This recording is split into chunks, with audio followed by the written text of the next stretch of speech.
I crawl across my mattress and heave a sigh. It has been 2 days since my fight with Peter, and my bruises are turning purple-blue. I've gotten used to aching every time I move, so now I move better, but I am still far from healed. Even though I am still injured, I had to fight again today. Luckily this time I was paired against Myra, who couldn't throw a good punch if someone was controlling her arm for her. I got a good hit in during the first 2 minutes. She fell down and was too dizzy to get back up. I should feel triumphant, but there is no triumph in punching a girl like Myra. The second I touch my head to the pillow, the door to the dormitory opens, and people stream into the room with flashlights. I sit up, almost hitting my head on the bed frame above me, and squint through the dark to see what's going on. "Everybody up!" someone roars. A flashlight shines behind his head, making the rings in his ears glint. Eric. Surrounding him are other Dauntless, some of whom I have seen in the pit, some of whom I have never seen before. Four stands among them. His eyes shift to mine and stay there. I stare back and forget that all around me the transfers are getting out of bed. "Did you go deaf, stiff?" demands Eric. I snap out of my daze and slide out from beneath the blankets. I'm glad I sleep fully clothed, because Christina stands next to our bunk wearing only a t-shirt, her long legs bare. She folds her arms and stares at Eric. I wish suddenly that I could stare so boldly at someone with hardly any clothes on, but I would never be able to do that. "You have 5 minutes to get dressed and meet us by the tracks," says Eric. "We're going on another field trip." I shove my feet into shoes and sprint, wincing behind Christina on the way to the train. A drop of sweat rolls down the back of my neck as we run up the paths along the walls of the pit, pushing past members on our way up. They don't seem surprised to see us. I wonder how many frantic running people they see on a weekly basis. We make it to the tracks just behind the Dauntless-born initiates. Next to the tracks is a black pile. I make out a cluster of long gun barrels and trigger guards. "Are we going to shoot something?" Christina hisses in my ear. Next to the pile are boxes of what looks like ammunition. I inch closer to read one of the boxes. Written on it is paintballs. I've never heard of them before, but the name is self-explanatory. I laugh. "Everyone grab a gun!" shouts Eric. We rush toward the pile. I am closest to it, so I snatch the first gun I can find, which is heavy, but not too heavy for me to lift, and grab a box of paintballs. I shove the box in my pocket and sling the gun across my back so the strap crosses my chest. "Time estimate?" Eric asks Four. Four checks his watch. "Any minute now." "How long is it going to take you to memorize the train schedule?" "Why should I, when I have you to remind me of it?" says Eric, shoving Four's shoulder. A circle of light appears on my left, far away. It grows larger as it comes closer, shining against the side of Four's face, creating a shadow in the faint hollow beneath his cheekbone. He is the first to get on the train, and I run after him, not waiting for Christina or Will or Al to follow me. Four turns around as I fall into stride next to the car, and holds out a hand. I grab his arm and he pulls me in. Even the muscles in his forearm are taut, defined. I let go quickly without looking at him, and sit down on the other side of the car. Once everyone is in, Four speaks up. "We'll be dividing into 2 teams to play Capture the Flag. Each team will have an even mix of members, Dauntless-born initiates and transfers. One team will get off first and find a place to hide their flag. Then the second team will get off and do the same." The car sways and Four grabs the side of the doorway for balance. "This is a Dauntless tradition, so I suggest you take it seriously." "What do we get if we win?" someone shouts. "Sounds like the kind of question someone not from Dauntless would ask," says Four, raising an eyebrow. "You get to win, of course." "Four and I will be your team captains," says Eric. He looks at Four. "Let's divide up transfers first, shall we?" I tilt my head back. If they're picking us, I will be chosen last. I can feel it. "You go first," Four says. Eric shrugs. "Edward." Four leans against the doorframe and nods. The moonlight makes his eyes bright. He scans the group of transfer initiates, briefly, without calculation, and says, "I want the stiff." A faint undercurrent of laughter fills the car. Heat rushes into my cheeks. I don't know whether to be angry at the people laughing at me or flattered by the fact that he chose me first. "Got something to prove?" asks Eric, with his trademark smirk. "Or are you just picking the weak ones so that if you lose you'll have someone to blame it on?" Four shrugs. "Something like that." Angry. I should definitely be angry. I scowl at my hands. Whatever Four's strategy is, it's based on the idea that I am weaker than the other initiates, and it gives me a bitter taste in my mouth. I have to prove him wrong. I have to. "Your turn," says Four. "Peter." "Christina." That throws a wrench in his strategy. Christina is not one of the weak ones. What exactly is he doing? "Molly." "Will," says Four, biting his thumbnail. "Al." "Drew." "Last one left is Myra, so she's with me," says Eric. "Dauntless-born initiates next." I stop listening once they're finished with us. If Four isn't trying to prove something by choosing the weak, what is he doing? I look at each person he chooses. What do we have in common? Once they're halfway through the Dauntless-born initiates, I have an idea of what it is.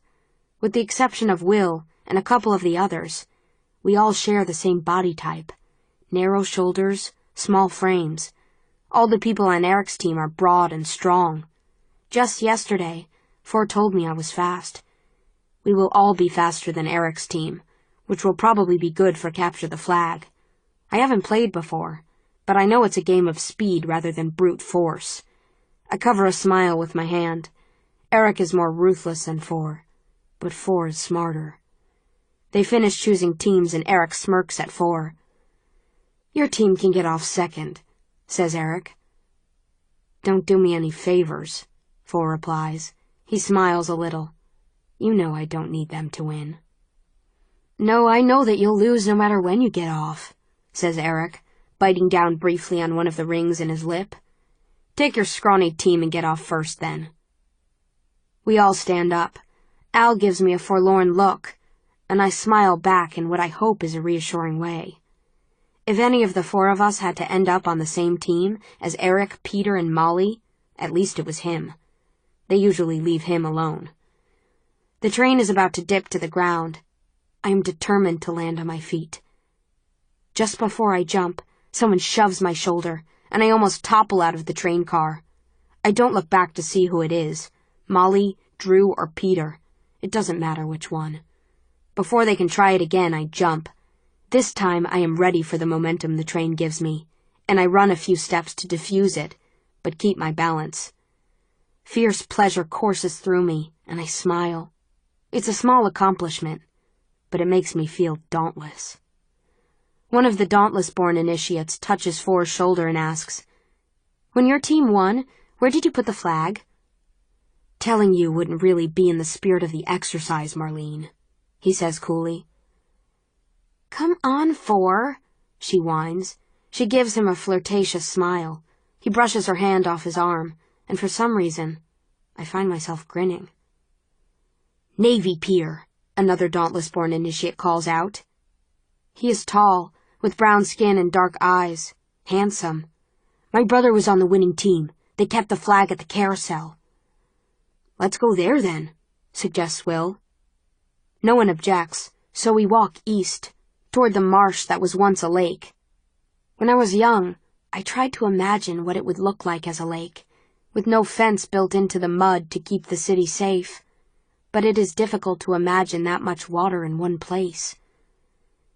"We're close to Erudite headquarters, right?" asks Christina, bumping Will's shoulder with her own. "Yeah, it's south of here," he says. He looks over his shoulder, and for a second, his expression is full of longing. Then it's gone. I am less than a mile away from my brother. It has been a week since we were that close together. I shake my head a little to get the thought out of my mind. I can't think about him today.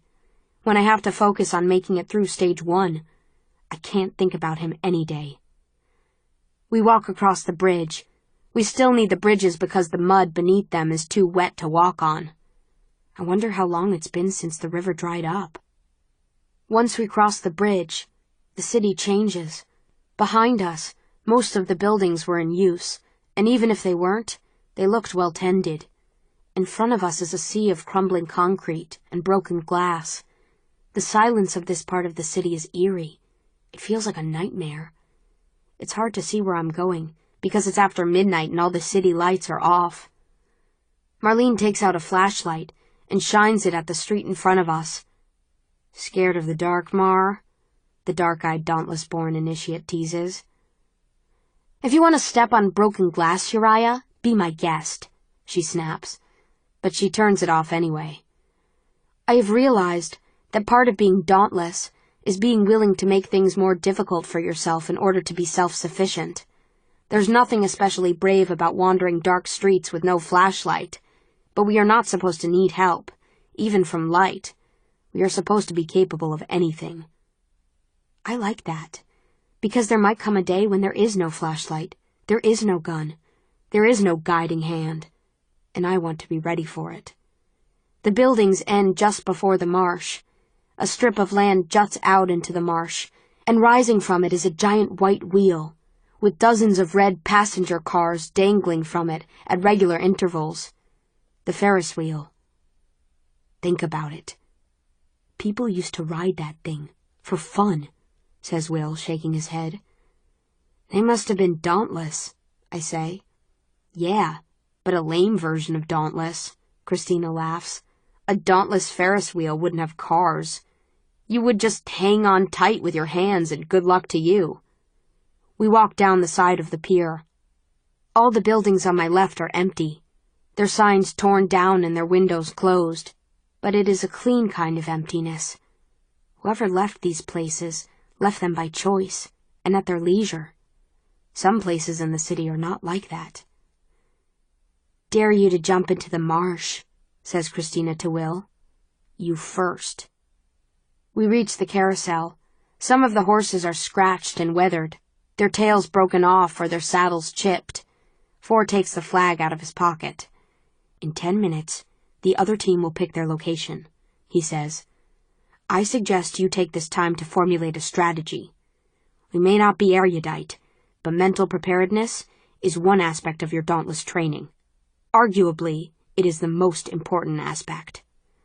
He is right about that. What good is a prepared body if you have a scattered mind? Will takes the flag from 4. Some people should stay here and guard, and some people should go out and scout the other team's location, Will says. Yeah, you think? Marlene plucks the flag from Will's fingers. Who put you in charge, transfer? No one, says Will, but someone's got to do it. Maybe we should develop a more defensive strategy. Wait for them to come to us, then take them out, suggests Christina. That's the sissy way out, Uriah says. I vote we go all out, hide the flag well enough that they can't find it. Everyone bursts into the conversation at once, their voices louder with each passing second. Christina defends Will's plan. The Dauntless-born initiates vote for offense. Everyone argues about who should make the decision. Four sits down on the edge of the carousel, leaning against a plastic horse's foot. His eyes lift to the sky, where there are no stars, only a round moon peeking through a thin layer of clouds. The muscles in his arms are relaxed. His hand rests on the back of his neck.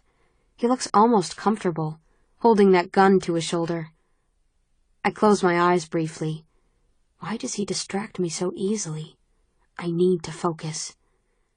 What would I say if I could shout above the sniping behind me? We can't act until we know where the other team is.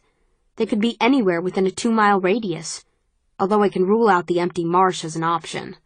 The best way to find them is not to argue about how to search for them, or how many to send out in a search party. It's to climb as high as possible. I look over my shoulder to make sure no one is watching. None of them look at me. So I walk toward the Ferris wheel with light, quiet footsteps, pressing my gun to my back with one hand to keep it from making noise. When I stare up at the Ferris wheel from the ground, my throat feels tighter. It is taller than I thought, so tall I can barely see the car swinging at the top. The only good thing about its height is that it is built to support weight. If I climb it, it won't collapse beneath me. My heart pumps faster. Will I really risk my life for this? To win a game the Dauntless like to play? It's so dark I can barely see them, but when I stare at the huge rusted supports holding the wheel in place, I see the rungs of a ladder.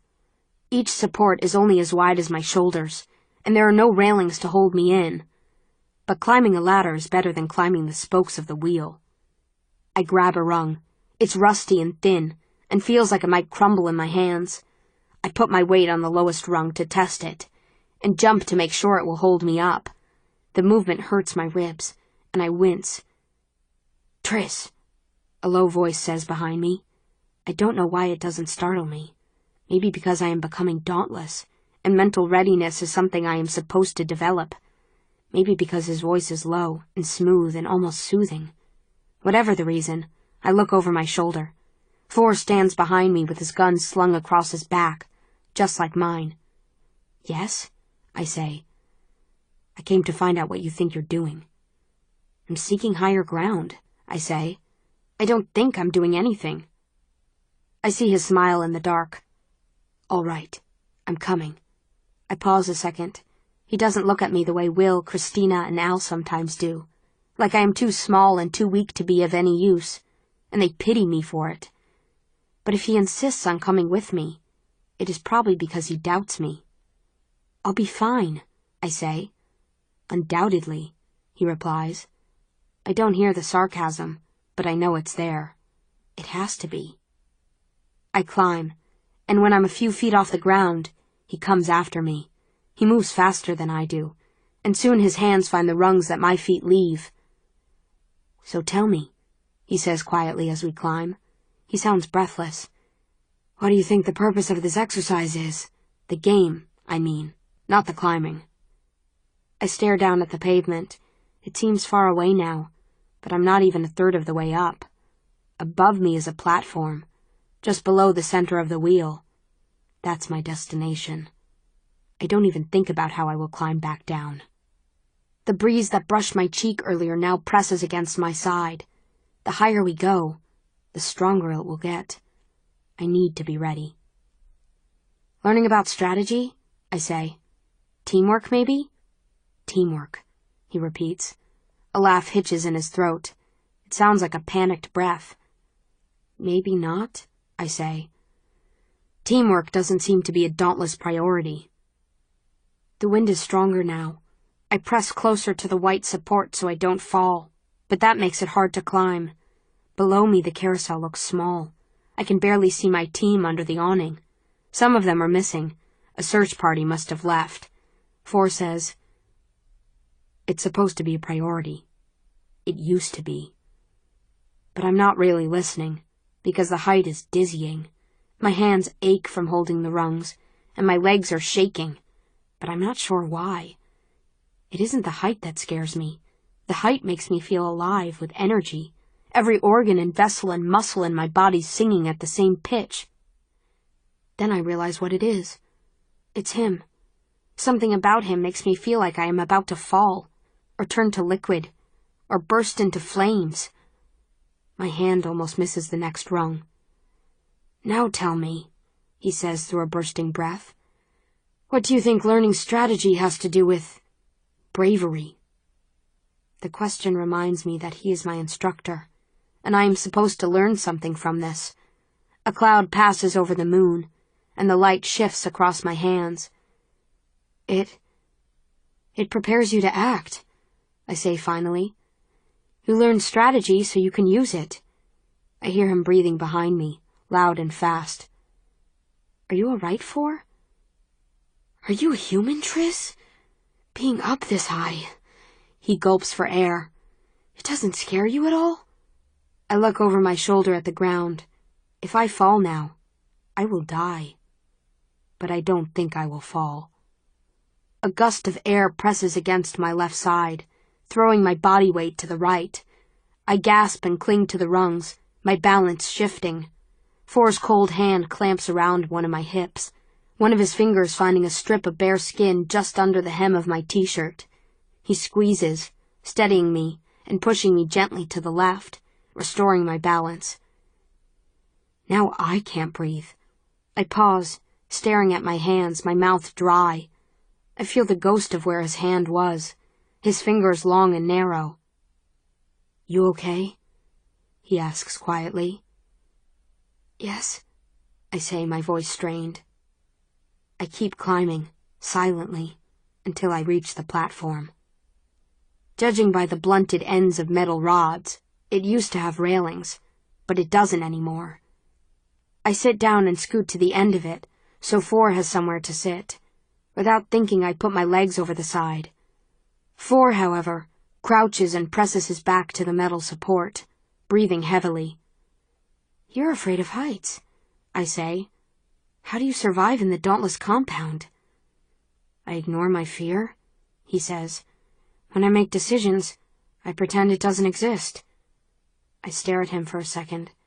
I can't help it. To me, there's a difference between not being afraid and acting in spite of fear, as he does. I have been staring at him too long. "What?"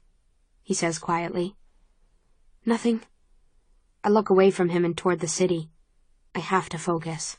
I climbed up here for a reason. The city's pitch black, but even if it wasn't, I wouldn't be able to see very far.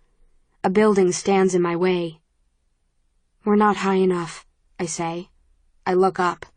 Above me is a tangle of white bars, the wheels scaffolding.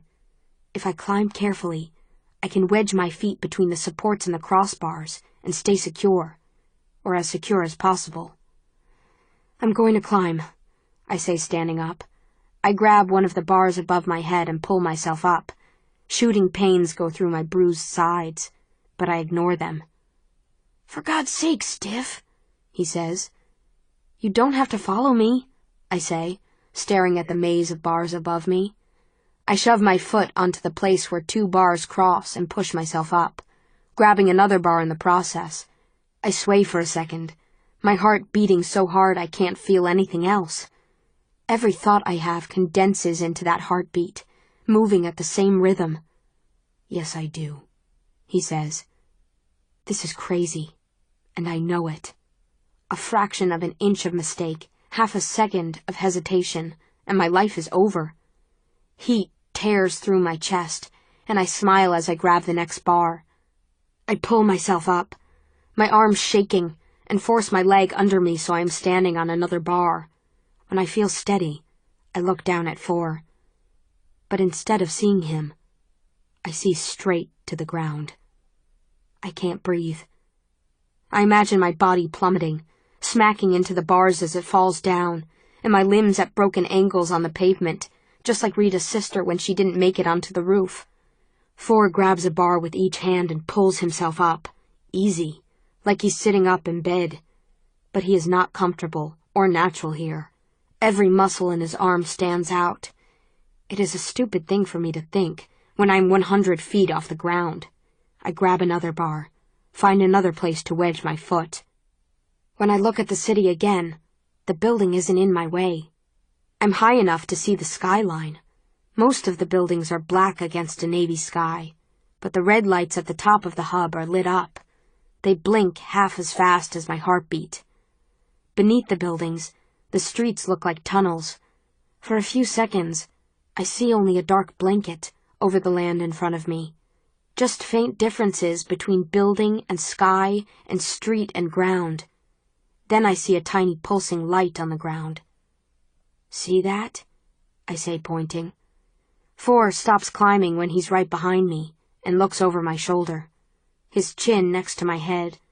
His breaths flutter against my ear, and I feel shaky again, like I did when I was climbing the ladder. "Yeah," he says. A smile spreads over his face. "It's coming from the park at the end of the pier," he says. Figures. It's surrounded by open space, but the trees provide some camouflage. Obviously not enough. "Okay," I say. I look over my shoulder at him. We are so close I forget where I am.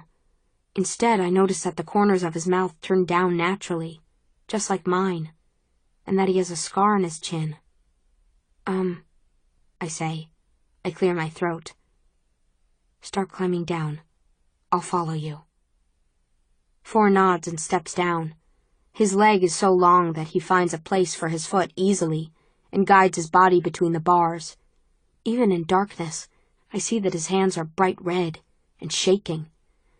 I step down with one foot, pressing my weight into one of the crossbars. The bar creaks beneath me and comes loose, clattering against half a dozen bars on the way down and bouncing on the pavement. I'm dangling from the scaffolding with my toes swinging in midair. A strangled gasp escapes me. 4! I try to find another place to put my foot, but the nearest foothold is a few feet away, farther than I can stretch.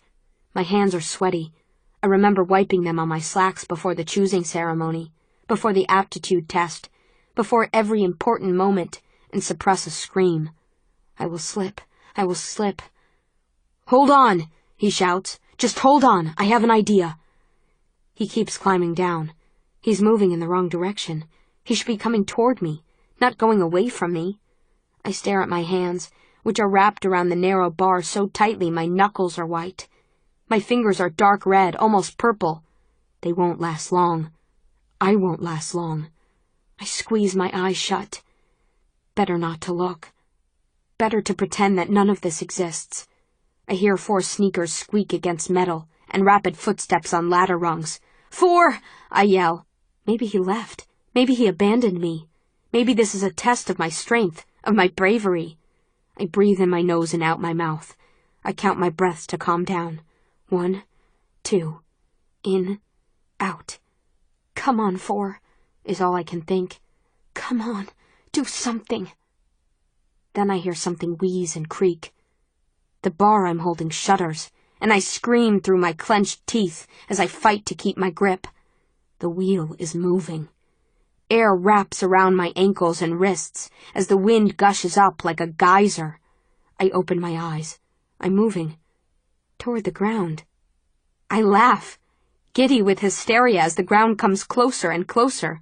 But I'm picking up speed. If I don't drop at the right time, the moving cars and metal scaffolding will drag at my body and carry me with them. And then I will really die. Every muscle in my body tenses as I hurtle toward the ground. When I can see the cracks in the sidewalk, I drop, and my body slams into the ground, feet first. My legs collapse beneath me, and I pull my arms in, rolling as fast as I can to the side. The cement scrapes my face, and I turn just in time to see a car bearing down on me, like a giant shoe about to crush me. I roll again, and the bottom of the car skims my shoulder. I'm safe. I press my palms to my face. I don't try to get up. If I did, I'm sure I would just fall back down. I hear footsteps, and 4's hands wrap around my wrists. I let him pry my hands from my eyes. He encloses one of my hands perfectly between 2 of his. The warmth of his skin overwhelms the ache in my fingers from holding the bars. You all right? He asks, pressing our hands together. Yeah. He starts to laugh. After a second, I laugh too. With my free hand, I push myself to a sitting position. I am aware of how little space there is between us. 6 inches at most. That space feels charged with electricity. I feel like it should be smaller. He stands, pulling me up with him. The wheel is still moving, creating a wind that tosses my hair back. You could have told me that the Ferris wheel still worked, I say. I try to sound casual. We wouldn't have had to climb in the first place. I would have if I had known, he says. Couldn't just let you hang there, so I took a risk. Come on, time to get the flag. 4 hesitates for a moment, and then takes my arm. His fingertips pressing to the inside of my elbow. In other factions, he would give me time to recover, but he is dauntless. So he smiles at me and starts toward the carousel, where our team members guard our flag. And I half run, half limp beside him. I still feel weak, but my mind is awake, especially with his hand on me. Christina is perched on one of the horses, her long legs crossed and her hand around the pole holding the plastic animal upright. Our flag is behind her, a glowing triangle in the dark. 3 Dauntless-born initiates stand among the other worn and dirty animals. One of them has his hand on a horse's head, and a scratched horse eye stares at me between his fingers. Sitting on the edge of the carousel is an older Dauntless, scratching her quadruple-pierced eyebrow with her thumb. "Where'd the others go?" asks Four. He looks as excited as I feel, his eyes wide with energy. "Did you guys turn on the wheel?" the older girl says. "What the hell are you thinking? You might as well have just shouted, 'Here we are! Come and get us!'" She shakes her head. "If I lose again this year, the shame will be unbearable. 3 years in a row." "The wheel doesn't matter," says Four. "We know where they are." "We?" says Christina, looking from Four to me. "Yes. While the rest of you were twiddling your thumbs, Triss climbed the Ferris wheel to look for the other team," he says. "What do we do now, then?" asks one of the Dauntless-born initiates through a yawn. Four looks at me. Slowly, the eyes of the other initiates, including Christina, migrate from him to me. I tense my shoulders, about to shrug and say I don't know, and then an image of the pier stretching out beneath me comes into my mind. I have an idea. "Split in half," I say. 4 of us go to the right side of the pier, 3 to the left. The other team is in the park at the end of the pier, so the group of 4 will charge as the group of 3 sneaks behind the other team to get the flag. Christina looks at me like she no longer recognizes me. I don't blame her. "Sounds good," says the older girl, clapping her hands together. "Let's get this night over with, shall we?" Christina joins me in the group going to the right, along with Uriah, whose smile looks white against his skin's bronze. I didn't notice before, but he has a tattoo of a snake behind his ear. I stare at its tail curling around his earlobe for a moment, but then Christina starts running, and I have to follow her. I have to run twice as fast to match my short strides to her long ones. As I run, I realize that only one of us will get to touch the flag, and it won't matter that it was my plan and my information that got us to it if I'm not the one who grabs it. Though I can hardly breathe as it is, I run faster, and I'm on Christina's heels. I pull my gun around my body, holding my finger over the trigger. We reach the end of the pier, and I clamp my mouth shut to keep my loud breaths in. We slow down so our footsteps aren't as loud, and I look for the blinking light again. Now that I'm on the ground, it's bigger and easier to see. I point, and Christina nods, leading the way toward it. Then I hear a chorus of yells, so loud they make me jump. I hear puffs of air as paintballs go flying and splats as they find their targets. Our team has charged. The other team runs to meet us, and the flag is almost unguarded. Uriah takes aim and shoots the last guard in the thigh. The guard, a short girl with purple hair, throws her gun to the ground in a tantrum. I sprint to catch up to Christina. The flag hangs from a tree branch, high above my head. I reach for it, and so does Christina. "Come on, Triss," she says. "You're already the hero of the day, and you know you can't reach it anyway." She gives me a patronizing look, the way people sometimes look at children when they act too adult, and snatches the flag from the branch. Without looking at me, she turns and gives a whoop of victory. Uriah's voice joins hers, and then I hear a chorus of yells in the distance. Uriah claps my shoulder, and I try to forget about the look Christina gave me. Maybe she's right. I've already proved myself today. I do not want to be greedy. I do not want to be like Eric, terrified of other people's strength. The shouts of triumph become infectious, and I lift my voice to join in, running toward my teammates. Christina holds the flag up high, and everyone clusters around her, grabbing her arm to lift the flag even higher. I can't reach her, so I stand off to the side, grinning. A hand touches my shoulder. "Well done," Four says quietly. "I can't believe I missed it," Will says again, shaking his head. Wind coming through the doorway of the train car blows his hair in every direction. "You were performing the very important job of staying out of our way," says Christina, beaming. Al groans.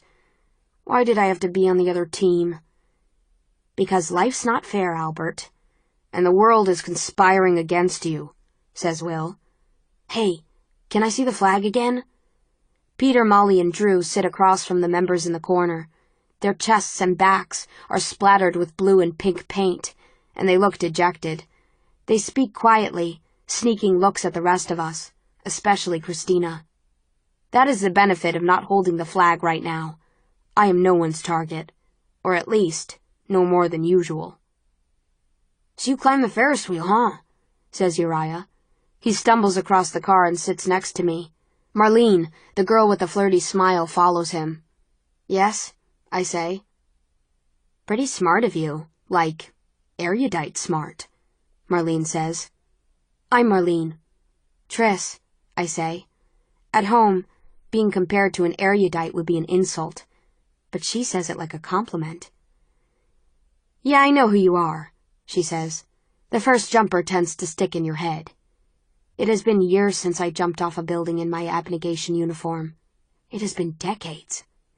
Uriah takes one of the paintballs from his gun and squeezes it between his thumb and index finger. The train lurches to the left, and Uriah falls against me, his fingers pinching the paintball until a stream of pink, foul-smelling paint sprays on my face. Marlene collapses and giggles. I wipe some of the paint from my face slowly, and then smear it on his cheek. The scent of fish oil wafts through the train car. Ew! He squeezes the ball at me again, but the opening is at the wrong angle, and the paint sprays into his mouth instead.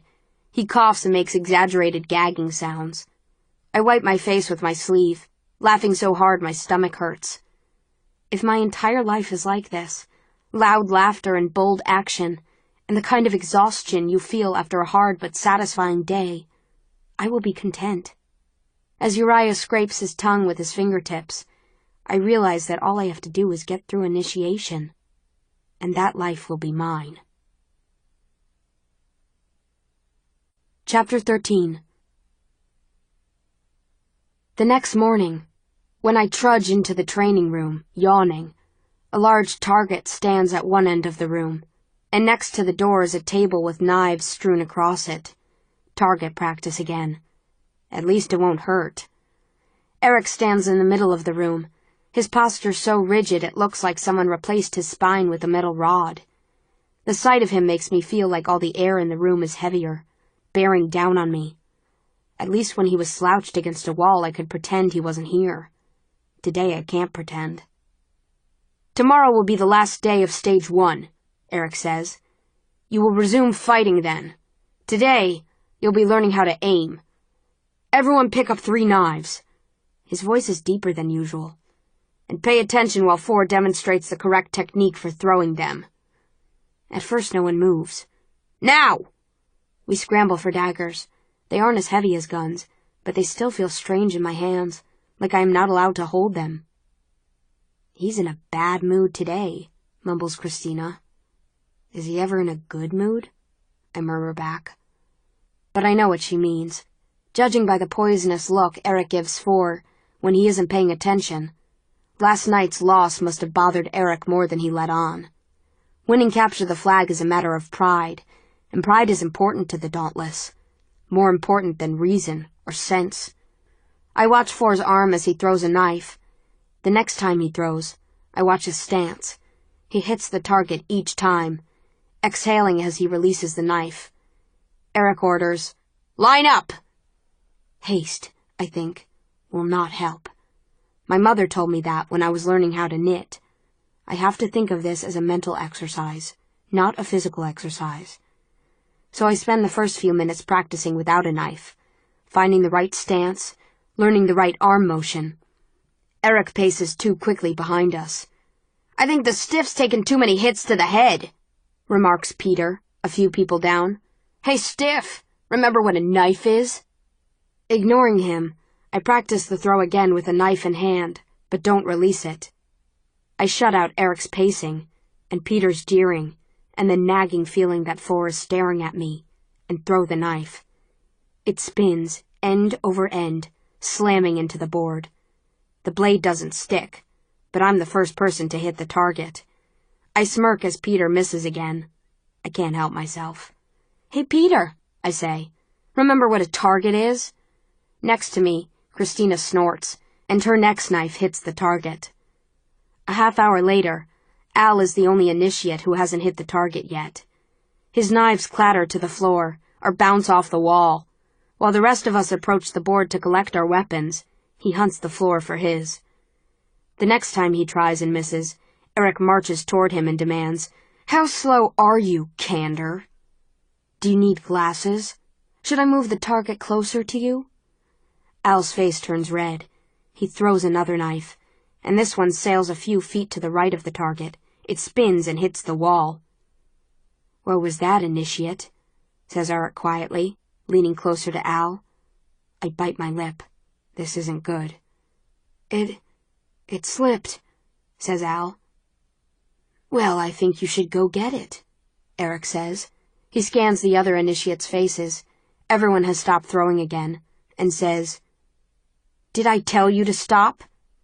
Knives start to hit the board. We have all seen Eric angry before, but this is different. The look in his eyes is almost rabid. "Go get it?" Al's eyes are wide. "But everyone's still throwing." And I don't want to get hit. I think you can trust your fellow initiates to aim better than you. Eric smiles a little, but his eyes stay cruel. "Go get your knife." Al doesn't usually object to anything the Dauntless tell us to do. I don't think he's afraid to. He just knows that objecting is useless. This time, Al sets his wide jaw. He's reached the limits of his compliance. "No," he says. "Why not?" Eric's beady eyes fix on Al's face. "Are you afraid of getting stabbed by an airborne knife?" says Al. "Yes, I am." Honesty is his mistake, not his refusal, which Eric might have accepted. "Everyone stop!" Eric shouts. The knives stop, and so does all conversation. I hold my small dagger tightly. "Clear out of the ring." Eric looks at Al. "All except you." I drop the dagger, and it hits the dusty floor with a thud. I follow the other initiates to the edge of the room, and they inch in front of me, eager to see what makes my stomach turn. Al, facing Eric's wrath. "Stand in front of the target," says Eric. Al's big hands shake. He walks back to the target. "Hey, Four," Eric looks over his shoulder. "Give me a hand here, huh?" Four scratches one of his eyebrows with a knife point and approaches Eric. He has dark circles under his eyes and a tense set to his mouth. He's as tired as we are. "You're going to stand there as he throws those knives," Eric says to Al, "until you learn not to flinch." "Is this really necessary?" says Four. He sounds bored, but he doesn't look bored. His face and body are tense, alert. I squeeze my hands into fists. No matter how casual Four sounds, the question is a challenge, and Four doesn't often challenge Eric directly. At first, Eric stares at Four in silence. Four stares back. Seconds pass, and my fingernails bite my palms. "I have the authority here, remember?" Eric says so quietly I can barely hear him. "Here and everywhere else." Color rushes into Four's face, though his expression does not change. His grip on the knives tightens, and his knuckles turn white as he turns to face Al. I look from Al's wide, dark eyes to his shaking hands, to the determined set of Four's jaw. Anger bubbles in my chest and bursts from my mouth. "Stop it!"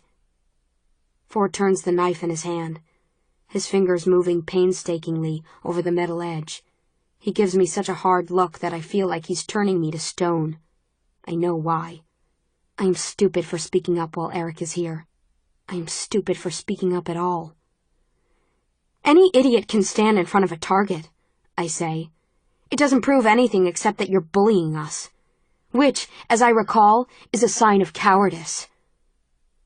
"Then it should be easy for you," Eric says, "if you're willing to take his place." The last thing I want to do is stand in front of that target, but I can't back down now. I didn't leave myself the option. I weave through the crowd of initiates, and someone shoves my shoulder.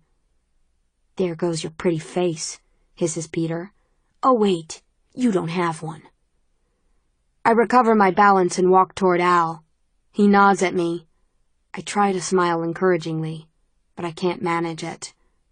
I stand in front of the board, and my head doesn't even reach the center of the target, but it doesn't matter.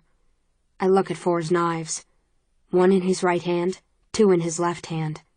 My throat is dry. I try to swallow, and then look at Four. He is never sloppy. He won't hit me. I'll be fine. I tip my chin up. I will not flinch. If I flinch, I prove to Eric that this is not as easy as I said it was. I prove that I'm a coward.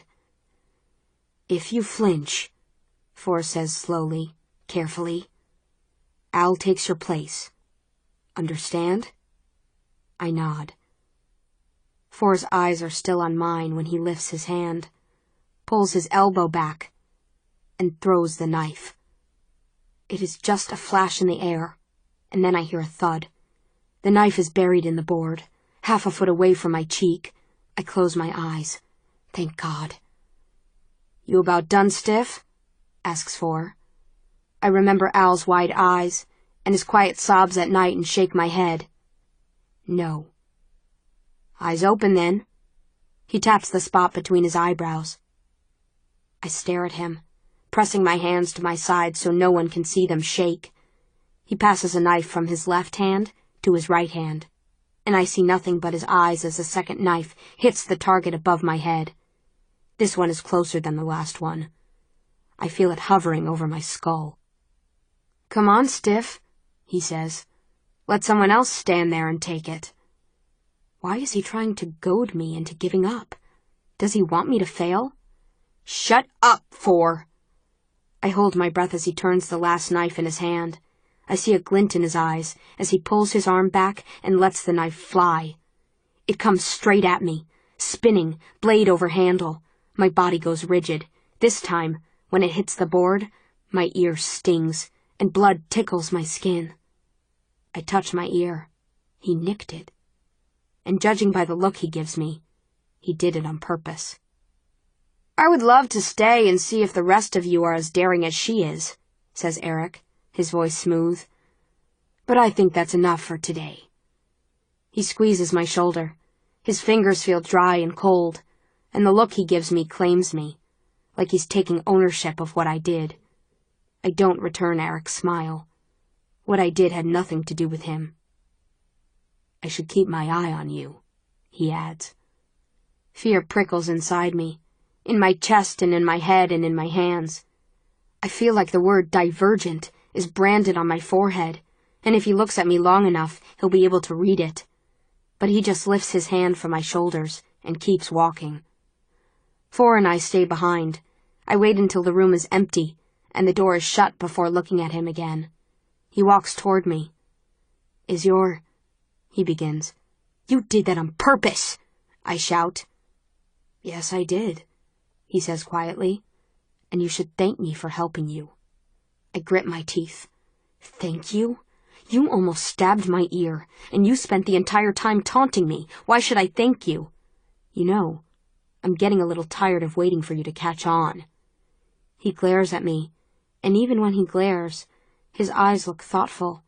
Their shade of blue is peculiar, so dark it is almost black, with a small patch of lighter blue on the left iris, right next to the corner of his eye. "Catch on? Catch on to what? That you wanted to prove to Eric how tough you are? That you're sadistic just like he is?" "I am not sadistic." He doesn't yell. I wish he would yell. It would scare me less. He leans his face close to mine, which reminds me of lying inches away from the attack dog's fangs in the aptitude test, and says, "If I wanted to hurt you, don't you think I would have already?"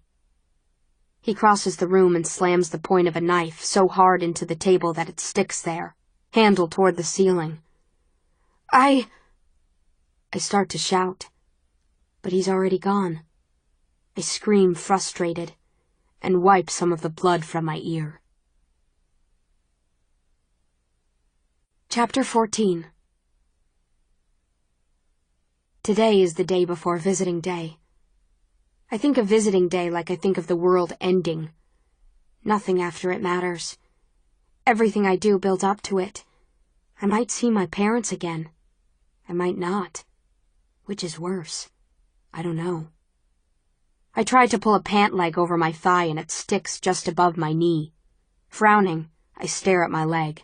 A bulge of muscle is stopping the fabric. I let the pant leg fall and look over my shoulder at the back of my thigh. Another muscle stands out there. I step to the side so I stand in front of the mirror. I see muscles that I couldn't see before in my arms, legs, and stomach. I pinch my side, where a layer of fat used to hint at curves to come. Nothing.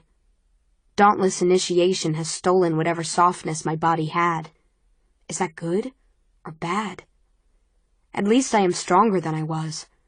I wrap my towel around me again and leave the girls' bathroom. I hope no one is in the dormitory to see me walking in my towel, but I can't wear those pants. When I open the dormitory door, a weight drops into my stomach. Peter, Molly, Drew, and some of the other initiates stand in the back corner laughing. They look up when I walk in and start snickering. Molly's snort laugh is louder than everyone else's. I walk to my bunk, trying to pretend like they aren't there, and fumble in the drawer under my bed for the dress Christina made me get. One hand clamped around the towel, and one holding the dress, I stand up, and right behind me is Peter. I jump back, almost hitting my head on Christina's bunk. I try to slip past him, but he slams his hand against Christina's bed frame, blocking my path. I should have known he wouldn't let me get away that easily. Didn't realize you were so skinny, stiff. Get away from me. My voice is somehow steady. This isn't the hub, you know. No one has to follow a stiff's orders here. His eyes travel down my body, not in the greedy way that a man looks at a woman, but cruelly, scrutinizing every flaw. I hear my heartbeat in my ears as the others inch closer, forming a pack behind Peter. This will be bad. I have to get out of here. Out of the corner of my eye, I see a clear path to the door. If I can duck under Peter's arm and sprint toward it, I might be able to make it. Look at her, says Molly, crossing her arms. She smirks at me. She's practically a child. Oh, I don't know, says Drew. She could be hiding something under that towel. Why don't we look and see? Now. I duck under Peter's arm and dart toward the door. Something pinches and pulls at my towel as I walk away, and then yanks sharply. Peter's hand, gathering the fabric into his fist. The towel slips from my hand and the air is cold on my naked body, making the hair on the back of my neck stand on end. Laughter erupts, and I run as fast as I can toward the door, holding the dress against my body to hide it. I sprint down the hallway and into the bathroom and lean against the door, breathing hard. I close my eyes. It doesn't matter. I don't care. A sob bursts from my mouth, and I slap my hand over my lips to contain it. It doesn't matter what they saw. I shake my head like the motion is supposed to make it true. With shaking hands, I get dressed. The dress is plain black, with a V-neck that shows the tattoos on my collarbone and goes down to my knees. Once I'm dressed and the urge to cry is gone, I feel something hot and violent writhing in my stomach. I want to hurt them. I stare at my eyes in the mirror. I want to, so I will. I can't fight in a dress, so I get myself some new clothes from the pit before I walk to the training room for my last fight. I hope it's with Peter. Hey, where were you this morning? Christina asks when I walk in. I squint to see the blackboard across the room. The space next to my name is blank. I haven't gotten an opponent yet. I got held up, I say. Forrest stands in front of the board and writes a name next to mine. Please let it be Peter. Please, please. You okay, Tris? You look a little, says Al. A little what? Forr moves away from the board. The name written next to mine is Molly. Not Peter, but good enough. On edge, says Al. My fight is last on the list, which means I have to wait through 3 matches before I face her. Edward and Peter fight second to last. Good. Edward is the only one who can beat Peter. Christina will fight Al, which means that Al will lose quickly, like he's been doing all week. Go easy on me, okay? Al asks Christina. I make no promises, she replies. The first pair, Will and Myra, stand across from each other in the arena. For a second, they both shuffle back and forth, one jerking an arm forward and then retracting it, the other kicking and missing. Across the room, Four leans against the wall and yawns. I stare at the board and try to predict the outcome of each match. It doesn't take long. Then I bite my fingernails and think about Molly. Christina lost to her, which means she's good. She has a powerful punch, but she doesn't move her feet. If she can't hit me, she can't hurt me. As expected, the next fight between Christina and Al is quick and painless. Al falls after a few hard hits to the face and doesn't get back up, which makes Eric shake his head. Edward and Peter take longer. Though they are the two best fighters, the disparity between them is noticeable. Edward's fist slams into Peter's jaw, and I remember what Will said about him, that he has been studying combat since he was 10. It's obvious. He is faster and smarter than even Peter.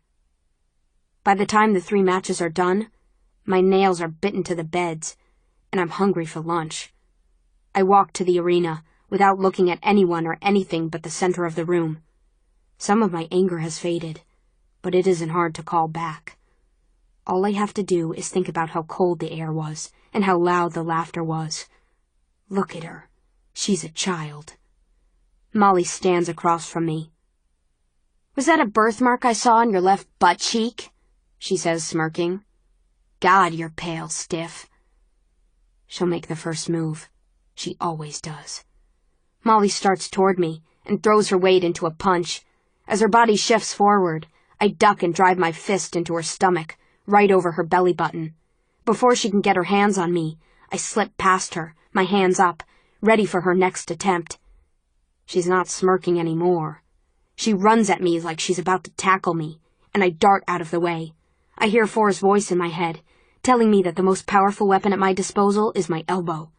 I just have to find a way to use it. I block her next punch with my forearm. The blow stings, but I barely notice it. She grits her teeth and lets out a frustrated groan, more animal-sounding than human. She tries a sloppy kick at my side, which I dodge, and while her balance is off, I rush forward and force my elbow up at her face. She pulls her head back just in time, and my elbow grazes her chin. She punches me in the ribs, and I stumble to the side, recovering my breath. There's something she's not protecting. I know it. I want to hit her face, but maybe that's not a smart move. I watch her for a few seconds. Her hands are too high. They guard her nose and cheeks, leaving her stomach and ribs exposed. Molly and I have the same flaw in combat. Our eyes meet for just a second. I aim an uppercut low, below her belly button. My fist sinks into her flesh, forcing a heavy breath from her mouth that I feel against my ear. As she gasps, I sweep kick her legs out from under her, and she falls hard on the ground, sending dust into the air. I pull my foot back and kick as hard as I can at her ribs. My mother and father would not approve of my kicking someone when she's down. I don't care. She curls into a ball to protect her side, and I kick again, this time hitting her in the stomach. Like a child. I kick again, this time hitting her in the face. Blood springs from her nose and spreads over her face. Look at her. Another kick hits her in the chest. I pull my foot back again, but Four's hands clamp around my arms, and he pulls me away from her with irresistible force. I breathe through gritted teeth, staring at Molly's blood-covered face, the color deep and rich and beautiful, in a way. She groans, and I hear a gurgling in her throat, watch blood trickle from her lips. You won, Four mutters. Stop. I wipe the sweat from my forehead. He stares at me. His eyes are too wide. They look alarmed. I think you should leave, he says. Take a walk. I'm fine, I say. I'm fine now, I say again, this time for myself. I wish I could say I felt guilty for what I did. I don't. Chapter 15. Visiting day. The second I open my eyes, I remember. My heart leaps and then plummets when I see Molly hobble across the dormitory, her nose purple between strips of medical tape. Once I see her leave, I check for Peter and Drew. Neither of them is in the dormitory, so I change quickly. As long as they aren't here, I don't care who sees me in my underwear. Not anymore. Everyone else dresses in silence. Not even Christina smiles. We all know that we might go to the pit floor and search every face and never find one that belongs to us. I make my bed with tight corners, like my father taught me. As I pinch a stray hair from my pillow, Eric walks in. "Attention," he announces, flicking a lock of dark hair from his eyes. "I want to give you some advice about today. If by some miracle your families do come to visit you," he scans our faces and smirks, which I doubt, "it is best not to seem too attached. That will make it easier for you and easier for them. We also take the phrase faction before blood very seriously here. Attachment to your family suggests you aren't entirely pleased with your faction, which would be shameful. Understand?" I understand. I hear the threat in Eric's sharp voice. The only part of that speech that Eric meant was the last part. We are dauntless, and we need to act accordingly. On my way out of the dormitory, Eric stops me. "I may have underestimated you, Stiff," he says. "You did well yesterday." I stare up at him. For the first time since I beat Molly, guilt pinches my gut. If Eric thinks I did something right, I must have done it wrong. "Thank you," I say. I slip out of the dormitory. Once my eyes adjust to the dim hallway light, I see Christina and Will ahead of me, Will laughing, probably at a joke Christina made. I don't try to catch up. For some reason, I feel it would be a mistake to interrupt them. Al is missing. I didn't see him in the dormitory, and he's not walking toward the pit now. Maybe he's already there. I run my fingers through my hair and smooth it into a bun. I check my clothes. Am I covered up? My pants are tight, and my collarbone is showing. They won't approve. Who cares if they approve? I set my jaw. This is my faction now. These are the clothes my faction wears. I stop just before the hallway ends. Clusters of families stand on the pit floor. Most of them dauntless families, with dauntless initiates. They still look strange to me. A mother with a pierced eyebrow, a father with a tattooed arm, an initiate with purple hair. A wholesome family unit. I spot Drew and Molly standing alone at one end of the room and suppress a smile. At least their families didn't come. But Peter's did. He stands next to a tall man with bushy eyebrows and a short, meek-looking woman with red hair. Neither of his parents looks like him. They both wear black pants and white shirts, typical Candor outfits, and his father speaks so loudly I can almost hear him from where I stand. Do they know what kind of person their son is? Then again, what kind of person am I? Across the room, Will stands with a woman in a blue dress. She doesn't look old enough to be his mother, but she has the same crease between her eyebrows as he does, and the same golden hair. He talked about having a sister once. Maybe that's her. Next to him, Christina hugs a dark-skinned woman in Candor black and white. Standing behind Christina is a young girl, also a Candor, her younger sister. Should I even bother scanning the crowd for my parents? I could turn around and go back to the dormitory. Then I see her. My mother stands alone near the railing with her hands clasped in front of her.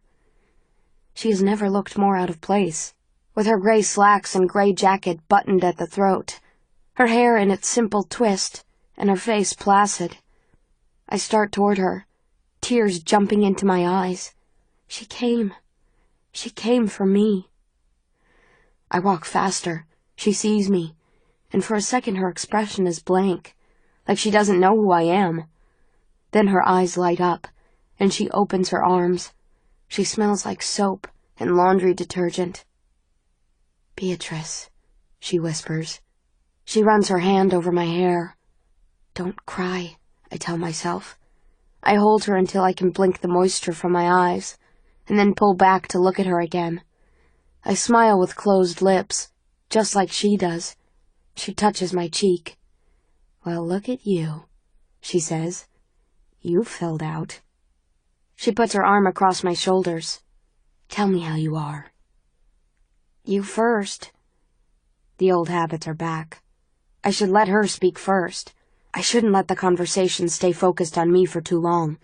I should make sure she doesn't need anything. "Today is a special occasion," she says. "I came to see you, so let's talk mostly about you. It is my gift to you. My selfless mother. She should not be giving me gifts, not after I left her and my father." I walk with her toward the railing that overlooks the chasm, glad to be close to her. The last week and a half has been more affectionless than I realized. At home we did not touch each other often, and the most I ever saw my parents do was hold hands at the dinner table. But it was more than this, more than here. "Just one question." I feel my pulse in my throat.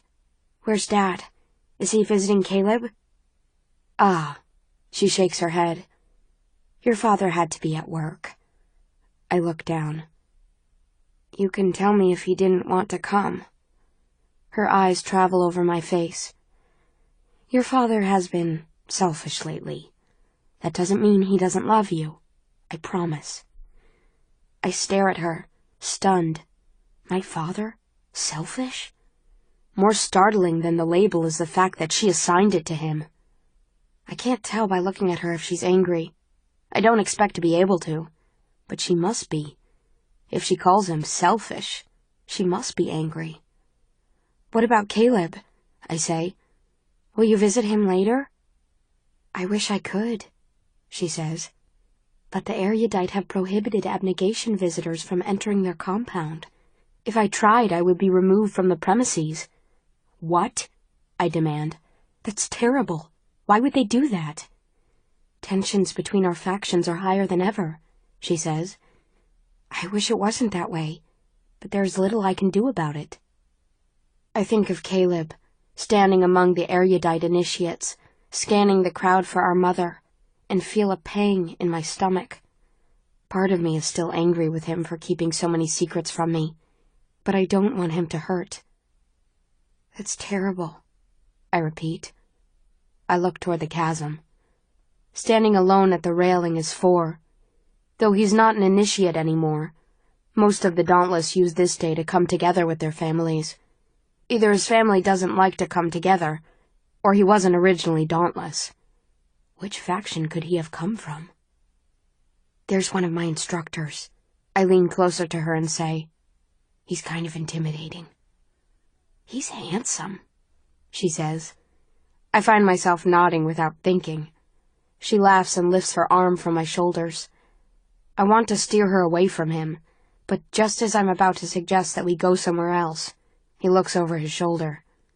His eyes widen at the sight of my mother. She offers him her hand. "Hello, my name is Natalie," she says. "I'm Beatrice's mother." I have never seen my mother shake hands with someone. Four eases his hand into hers, looking stiff, and shakes it twice. The gesture looks unnatural for both of them. No, Four was not originally dauntless if he doesn't shake hands easily. "Four," he says. "It's nice to meet you." "Four," my mother repeats, smiling. "Is that a nickname?" "Yes." He doesn't elaborate. What is his real name? "Your daughter is doing well here. I've been overseeing her training." Since when does overseeing include throwing knives at me and scolding me at every opportunity? "That's good to hear," she says. I know a few things about Dauntless initiation, and I was worried about her. He looks at me, and his eyes move down my face, from nose to mouth to chin. Then he says, "You shouldn't worry." I can't keep the heat from rushing into my cheeks. I hope it isn't noticeable. Is he just reassuring her because she's my mother, or does he really believe that I am capable? And what did that look mean? She tilts her head. "You look familiar for some reason, Four." I can't imagine why, he replies, his voice suddenly cold. I don't make a habit of associating with the abnegation. My mother laughs. She has a light laugh, half air and half sound. Few people do these days. I don't take it personally. He seems to relax a little. Well, I'll leave you to your reunion. My mother and I watch him leave. The roar of the river fills my ears. Maybe 4 was one of the erudite, which explains why he hates abnegation. Or maybe he believes the articles the erudite release about us. Them, I remind myself. But it was kind of him to tell her that I'm doing well, when I know he doesn't believe it. Is he always like that? She says. Worse. Have you made friends? She asks. A few, I say. I look over my shoulder at Will and Christina and their families. When Christina catches my eye, she beckons to me, smiling, so my mother and I cross the pit floor. Before we can get to Will and Christina, though, a short, round woman with a black and white striped shirt touches my arm. I twitch, resisting the urge to smack her hand away. Excuse me, she says. Do you know my son, Albert? Albert, I repeat. Oh, you mean Al. Yes, I know him. Do you know where we can find him? She says, gesturing to a man behind her. He is tall and as thick as a boulder. Al's father, obviously. I'm sorry, I didn't see him this morning. Maybe you should look for him up there? I point at the glass ceiling above us. Oh my, Al's mother says, fanning her face with her hand. I would rather not attempt that climb again. I almost had a panic attack on the way down here. Why aren't there any railings along those paths? Are you all insane? I smile a little. A few weeks ago I might have found that question offensive, but now I spend too much time with candor transfers to be surprised by tactlessness. Insane? No, I say. Dauntless? Yes. If I see him, I'll tell him you're looking for him. My mother, I see, wears the same smile I do. She isn't reacting the way some of the other transfers' parents are. Her neck bent, looking around at the pit walls, at the pit ceiling, at the chasm. Of course she isn't curious. She's abnegation. Curiosity is foreign to her. I introduce my mother to Will and Christina introduces me to her mother and her sister. But when Will introduces me to Kara, his older sister, she gives me the kind of look that would wither a plant and does not extend her hand for me to shake. She glares at my mother. I can't believe that you would associate with one of them, Will, she says. My mother purses her lips, but of course doesn't say anything. Kara, says Will, frowning. There's no need to be rude. Oh, certainly not. Do you know what she is? She points at my mother. She's a council member's wife, is what she is. She runs the volunteer agency that supposedly helps the factionless. You think I don't know that you're just hoarding goods to distribute to your own faction while we don't get fresh food for a month, huh? Food for the factionless, my eye. I'm sorry, my mother says gently. I believe you are mistaken. Mistaken, ha, Kara snaps. I'm sure you're exactly what you seem. A faction of happy-go-lucky do-gooders without a selfish bone in their bodies. Right. Don't speak to my mother that way, I say, my face hot. I clench my hands into fists. Don't say another word to her, or I swear I will break your nose. Back off, Triss, Will says. You're not going to punch my sister. Oh, I say, raising both eyebrows. You think so? No, you're not. My mother touches my shoulder. Come on, Beatrice. We wouldn't want to bother your friend's sister. She sounds gentle, but her hand squeezes my arm so hard I almost cry out from the pain as she drags me away. She walks with me fast, toward the dining hall. Just before she reaches it, though, she takes a sharp left turn and walks down one of the dark hallways I haven't explored yet. Mom, I say. Mom, how do you know where you're going? She stops next to a locked door and stands on her tiptoes, peering at the base of the blue lamp hanging from the ceiling. A few seconds later, she nods and turns to me again. I said no questions about me, and I meant it. How are you really doing, Beatrice? How have the fights been? How are you ranked? Ranked? I say. You know that I've been fighting? You know that I'm ranked? It isn't top secret information, how the Dauntless initiation process works. I don't know how easy it is to find out what another faction does during initiation, but I suspect it's not that easy. Slowly, I say, I'm close to the bottom, Mom. Good, she nods.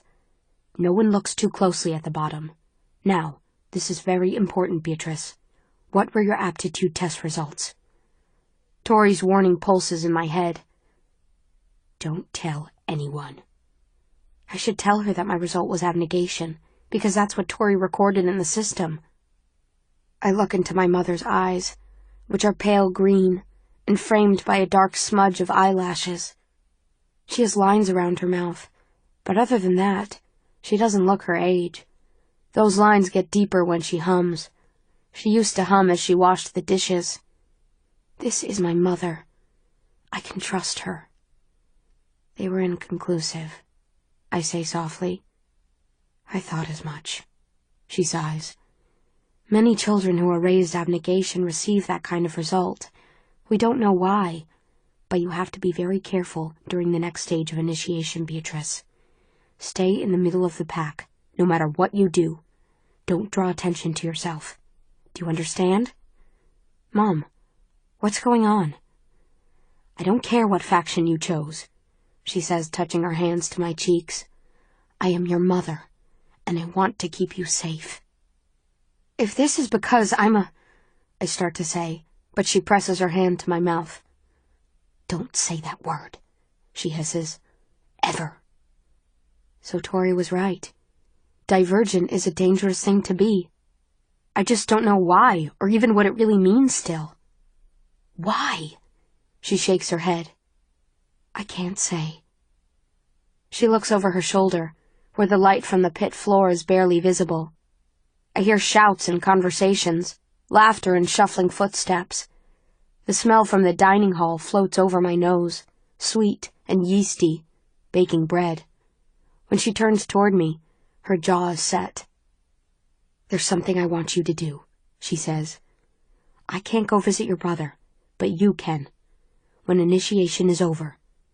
So I want you to go find him and tell him to research the simulation serum. Okay? Can you do that for me? Not unless you explain some of this to me, Mom. I cross my arms. You want me to go hang out at the erudite compound for the day? You had better give me a reason. I can't. I'm sorry. She kisses my cheek and brushes a lock of hair that fell from my bun behind my ear. I should leave. It will make you look better if you and I don't seem attached to each other. I don't care how I look to them, I say. You should, she says. I suspect they are already monitoring you. She walks away, and I am too stunned to follow her. At the end of the hallway, she turns and says, Have a piece of cake for me, all right? The chocolate. It's delicious. She smiles a strange, twisted smile and adds, I love you, you know. And then she's gone. I stand alone in the blue light, coming from the lamp above me, and I understand. She has been to the compound before. She remembered this hallway. She knows about the initiation process. My mother was dauntless. Chapter 16. That afternoon, I go back to the dormitory while everyone else spends time with their families, and find Al sitting on his bed staring at the space on the wall where the chalkboard usually is. Four took it down yesterday so he could calculate our Stage 1 rankings. There you are, I say. Your parents were looking for you. Did they find you? He shakes his head. I sit down next to him on the bed. My leg is barely half the width of his, even now that it's more muscular than it was. He wears black shorts. His knee is purple-blue with a bruise and crossed with a scar. You didn't want to see them? I say. Didn't want them to ask how I was doing, he says. I'd have to tell them. They would know if I was lying. Well, I struggle to come up with something to say. What's wrong with how you're doing? Al laughs harshly. I've lost every fight since the one with Will. I'm not doing well. By choice, though. Couldn't you tell them that, too? He shakes his head. Dad always wanted me to come here. I mean, they said they wanted me to stay in Candor, but that's only because that's what they're supposed to say. They've always admired the Dauntless, both of them. They wouldn't understand if I tried to explain it to them. Oh. I tap my fingers against my knee. Then I look at him. Is that why you chose Dauntless? Because of your parents? Al shakes his head. No. I guess it was because I think it's important to protect people, to stand up for people, like you did for me. He smiles at me. That's what the Dauntless are supposed to do, right? That's what courage is, not hurting people for no reason. I remember what Ford told me, that teamwork used to be a Dauntless priority. What were the Dauntless like when it was? What would I have learned if I had been here when my mother was Dauntless? Maybe I wouldn't have broken Molly's nose, or threatened Will's sister. I feel a pang of guilt. Maybe it will be better once initiation is over. Too bad I might come in last, Al says. I guess we'll see tonight. We sit side by side for a while. It's better to be here, in silence, than in the pit, watching everyone laugh with their families. My father used to say that sometimes the best way to help someone is just to be near them. I feel good when I do something I know he would be proud of, like it makes up for all the things I've done that he wouldn't be proud of. I feel braver when I'm around you, you know, he says. Like I could actually fit in here, the same way you do. I'm about to respond when he slides his arm across my shoulders. Suddenly I freeze, my cheeks hot. I didn't want to be right about Al's feelings for me, but I was. I do not lean into him. Instead, I sit forward so his arm falls away. Then I squeeze my hands together in my lap. Tris, he says. His voice sounds strained. I glance at him. His face is as red as mine feels, but he's not crying. He just looks embarrassed. Sorry, he says. I wasn't trying to, sorry. I wish I could tell him not to take it personally. I could tell him that my parents rarely held hands even in our own home, so I have trained myself to pull away from all gestures of affection, because they raised me to take them seriously. Maybe if I told him that, there wouldn't be a layer of hurt beneath his flush of embarrassment. But of course, it is personal. He is my friend, and that is all. What is more personal than that? I breathe in, and when I breathe out, I make myself smile. Sorry about what? I ask, trying to sound casual. I brush off my jeans, though there isn't anything on them, and stand up. I should go, I say. He nods and doesn't look at me. You going to be okay? I say. I mean, because of your parents? Not because...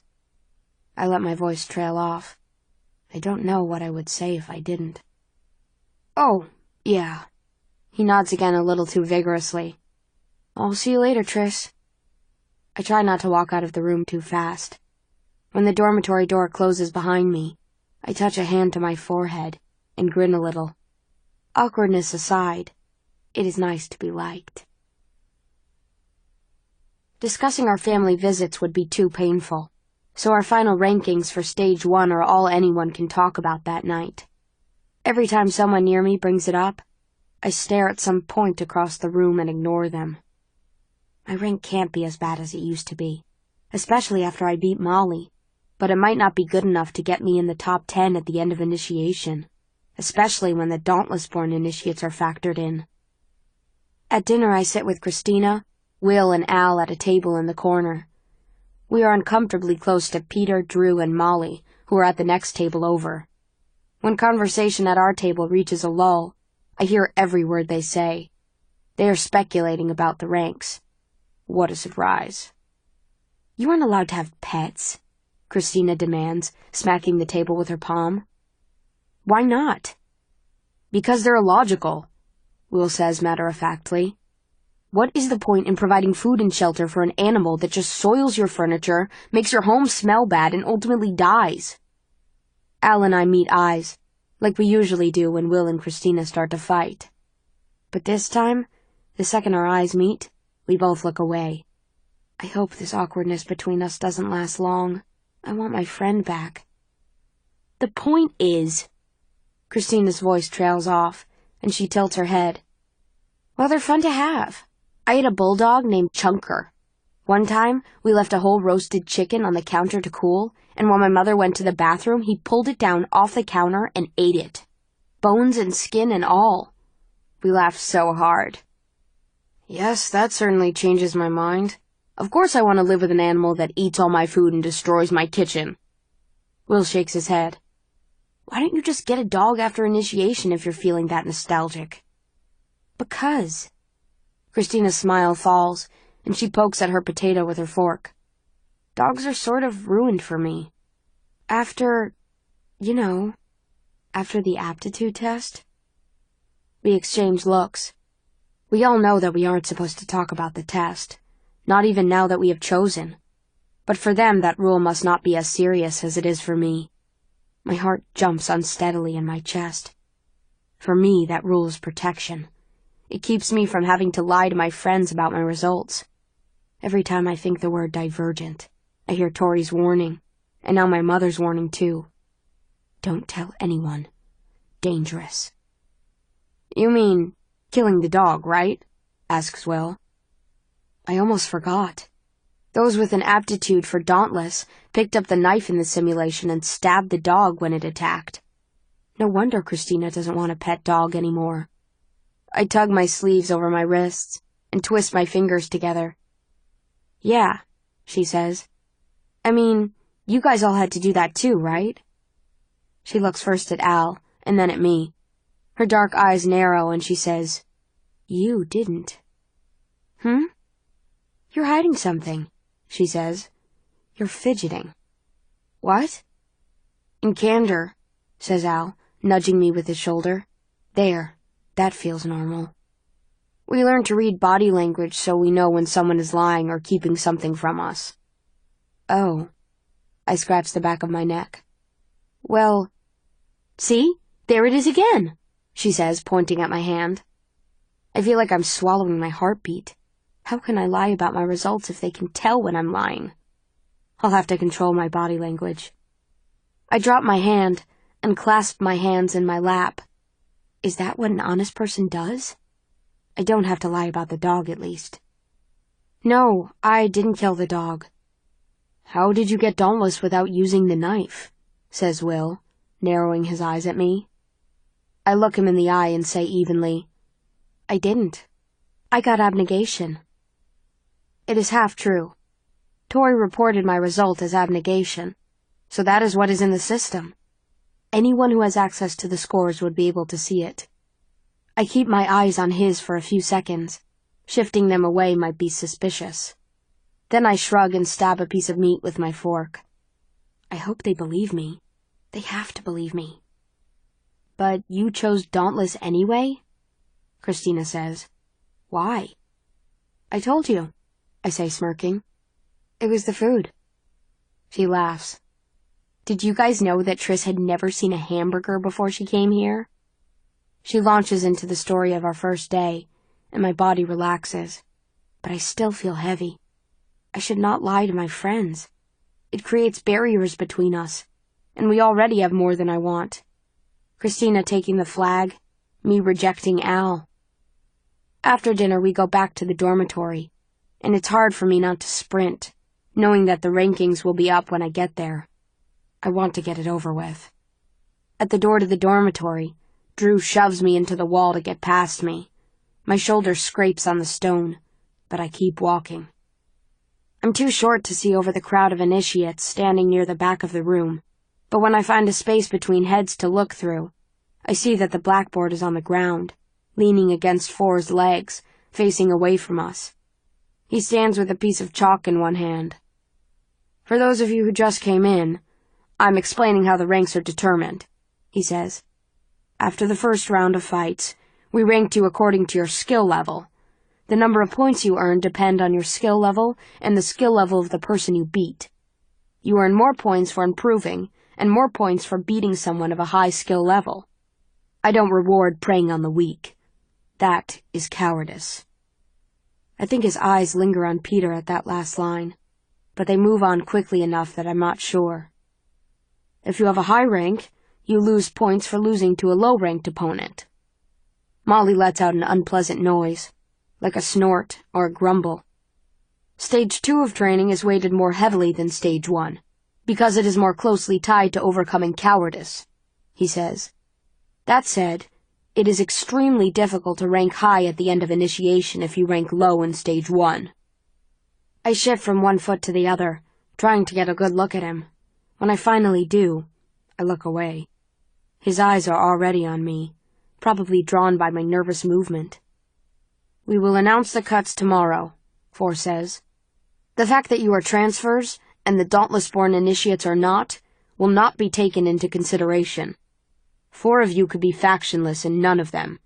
Or 4 of them could be factionless and none of you. Or any combination thereof. That said, here are your ranks. He hangs the board on the hook and steps back so we can see the rankings. 1, Edward. 2, Peter. 3, Will. 4, Christina. 5, Molly. 6, Triss. 6th? I can't be 6th. Beating Molly must have boosted my rank more than I thought it would, and losing to me seems to have lowered hers. I skip to the bottom of the list. 7, Drew. 8, Al. 9, Myra. Al isn't dead last, but unless the Dauntless-born initiates completely failed their version of Stage 1 of initiation, he is factionless. I glance at Christina. She tilts her head and frowns at the board. She isn't the only one. The quiet in the room is uneasy, like it is rocking back and forth on a ledge. Then it falls. What? Demands Molly. She points at Christina. I beat her. I beat her in minutes, and she ranked above me? Yeah, says Christina, crossing her arms. She wears a smug smile. And? If you intend to secure yourself a high rank, I suggest you don't make a habit of losing to low-ranked opponents, says Four, his voice cutting through the mutters and grumbles of the other initiates. He pockets the chalk and walks past me without glancing in my direction. The words sting a little, reminding me that I'm the low-ranked opponent he's referring to. Apparently they remind Molly, too. You, she says, focusing her narrowed eyes on me. You are going to pay for this. I expect her to lunge at me, or hit me, but she just turns on her heel and stalks out of the dormitory, and that is worse. If she had exploded, her anger would have been spent quickly, after a punch or two. Leaving means she wants to plan something. Leaving means I have to be on my guard. Peter didn't say anything when the rankings went up, which, given his tendency to complain about anything that doesn't go his way, is surprising. He just walks to his bunk and sits down, untying his shoelaces. That makes me feel even more uneasy. He can't possibly be satisfied with second place. Not Peter.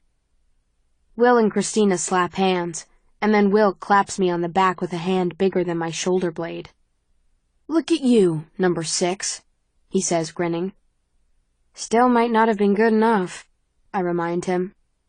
It will be. Don't worry, he says. We should celebrate.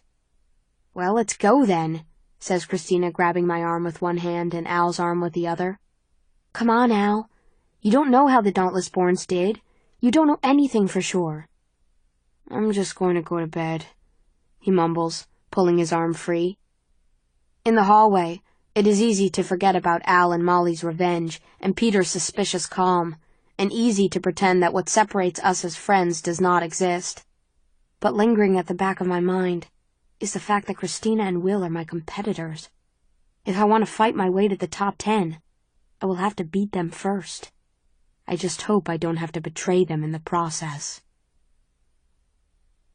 That night, I have trouble falling asleep.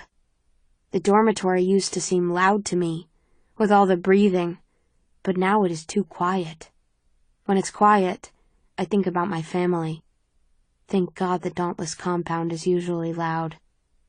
If my mother was dauntless, why did she choose abnegation? Did she love its peace, its routine, its goodness, all the things I miss when I let myself think about it? I wonder if someone here knew her when she was young and could tell me what she was like then. Even if they did, they probably wouldn't want to discuss her. Faction transfers are not really supposed to discuss their old factions once they become members. It's supposed to make it easier for them to change their allegiance from family to faction, to embrace the principle, faction before blood. I bury my face in the pillow. She asked me to tell Caleb to research the simulation serum. Why? Does it have something to do with me being divergent? With me being in danger? Or is it something else? I sigh. I have 1,000 questions, and she left before I could ask any of them. Now they swirl in my head, and I doubt I'll be able to sleep until I can answer them. I hear a scuffle across the room, and lift my head from the pillow. My eyes aren't adjusted to the dark, so I stare into pure black, like the backs of my eyelids.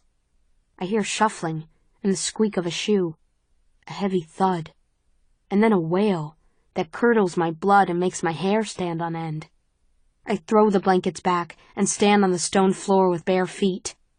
I still can't see well enough to find the source of the scream, but I see a dark lump on the floor, a few bunks down. Another scream pierces my ears. "Turn on the lights!" someone shouts. I walk toward the sound, slowly, so I don't trip over anything. I feel like I'm in a trance. I don't want to see where the screaming is coming from. A scream like that can only mean blood and bone and pain. That scream that comes from the pit of the stomach and extends to every inch of the body. The lights come on.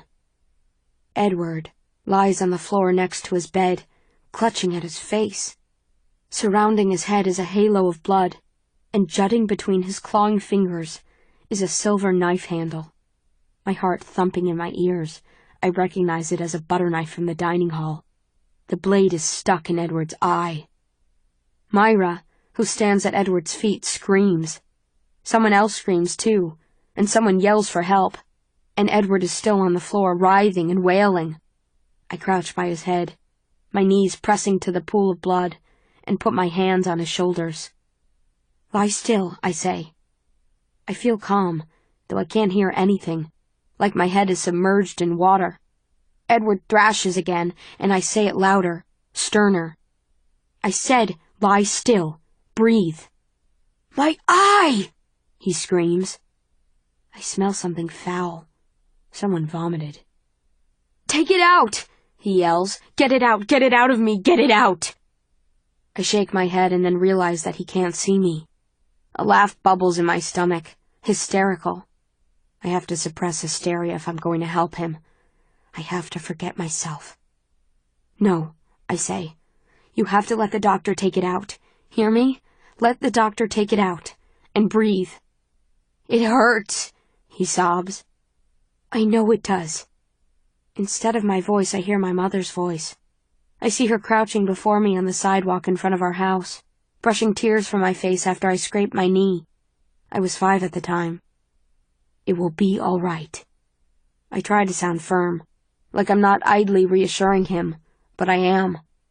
I don't know if it will be all right. I suspect that it won't. When the nurse arrives, she tells me to step back, and I do. My hands and knees are soaked with blood. When I look around, I see that only 2 faces are missing, Drew and Peter. After they take Edward away, I carry a change of clothes into the bathroom and wash my hands. Christina comes with me and stands by the door, but she doesn't say anything, and I'm glad. There isn't much to say. I scrub at the lines in my palms and run one fingernail under my other fingernails to get the blood out. I change into the pants I brought and throw the soiled ones in the trash. I get as many paper towels as I can hold. Someone needs to clean up the mess in the dormitory, and since I doubt I'll ever be able to sleep again, it might as well be me. As I reach for the door handle, Christina says, "You know who did that, right?" "Yeah." "Should we tell someone?" "You really think the Dauntless will do anything?" I say. "After they hung you over the chasm? After they made us beat each other unconscious?" She doesn't say anything. For a half hour after that, I kneel alone on the floor in the dormitory and scrub at Edward's blood. Christina throws away the dirty paper towels and gets me new ones. Myra's gone. She probably followed Edward to the hospital. No one sleeps much that night. "This is going to sound weird," Will says, "but I wish we didn't have a day off today." I nod. I know what he means. Having something to do would distract me, and I could use a distraction right now. I have not spent much time alone with Will, but Christina and Al are taking naps in the dormitory, and neither of us wanted to be in that room longer than we had to. Will didn't tell me that. I just know. I slide one fingernail under another. I washed my hands thoroughly after cleaning up Edward's blood, but I still feel like it's on my hands. Will and I walk with no sense of purpose. There is nowhere to go. "We could visit him," suggests Will. "But what would we say? I didn't know you that well, but I'm sorry you got stabbed in the eye?" It isn't funny. I know that as soon as he says it, but a laugh rises in my throat anyway, and I let it out because it's harder to keep it in. Will stares at me for a second, and then he laughs too.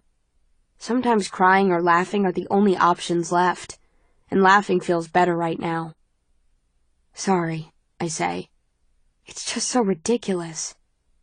I don't want to cry for Edward, at least not in the deep personal way that you cry for a friend or loved one. I want to cry because something terrible happened, and I saw it, and I could not see a way to mend it. No one who would want to punish Peter has the authority to, and no one who has the authority to punish him would want to. The Dauntless have rules against attacking someone like that, but with people like Eric in charge, I suspect those rules go unenforced. I say more seriously, the most ridiculous part is, in any other faction it would be brave of us to tell someone what happened. But here, in Dauntless, bravery won't do us any good. "Have you ever read the faction manifestos?" says Will. The faction manifestos were written after the factions formed. We learned about them in school, but I never read them. "You have?" I frown at him. Then I remember that Will once memorized a map of the city for fun, and I say, "Oh, of course you have. Never mind." One of the lines I remember from the Dauntless Manifesto is, "We believe in ordinary acts of bravery, in the courage that drives one person to stand up for another." Will sighs. He doesn't need to say anything else. I know what he means. Maybe Dauntless was formed with good intentions, with the right ideals and the right goals, but it has strayed far from them. And the same is true of Erudite, I realize. A long time ago, Erudite pursued knowledge and ingenuity for the sake of doing good. Now they pursue knowledge and ingenuity with greedy hearts. I wonder if the other factions suffer from the same problem. I've not thought about it before. Despite the depravity I see in Dauntless, though, I could not leave it. It isn't only because the thought of living factionless, in complete isolation, sounds like a fate worse than death. It is because, in the brief moments that I have loved it here, I saw a faction worth saving. Maybe we can become brave and honorable again. "Let's go to the cafeteria," Will says, "and eat cake." "Okay," I smile. As we walk toward the pit, I repeat the line Will quoted to myself so I don't forget it. "I believe in ordinary acts of bravery, in the courage that drives one person to stand up for another." It is a beautiful thought. Later, when I return to the dormitory, Edward's bunk is stripped clean, and his drawers are open, empty. Across the room, Myra's bunk looks the same way. When I ask Christina where they went, she says, "They quit." "Even Myra?" "She said she didn't want to be here without him. She was going to get cut anyway. She shrugs like she can't think of anything else to do. If that's true, I know how she feels. At least they didn't cut Al. Al was supposed to get cut, but Edward's departure saved him. The Dauntless decided to spare him until the next stage. Who else got cut? I say. Christina shrugs again. 2 of the Dauntless born. I don't remember their names. I nod and look at the blackboard. Someone drew a line through Edward and Myra's names, and changed the numbers next to everyone else's names. Now Peter is first, Will is second, I am 5th. We started stage 1 with 9 initiates. Now we have 7. Chapter 17. It's noon, lunchtime. I sit in a hallway I don't recognize. I walked here because I needed to get away from the dormitory. Maybe if I bring my bedding here, I will never have to go to the dormitory again. It may be my imagination, but it still smells like blood in there, even though I scrubbed the floor until my hands were sore, and someone poured bleach on it this morning. I pinched the bridge of my nose. Scrubbing the floor when no one else wanted to was something that my mother would have done. If I can't be with her, the least I can do is act like her sometimes. I hear people approaching, their footsteps echoing on the stone floor, and I look down at my shoes. I switched from gray sneakers to black sneakers a week ago, but the gray shoes are buried in one of my drawers.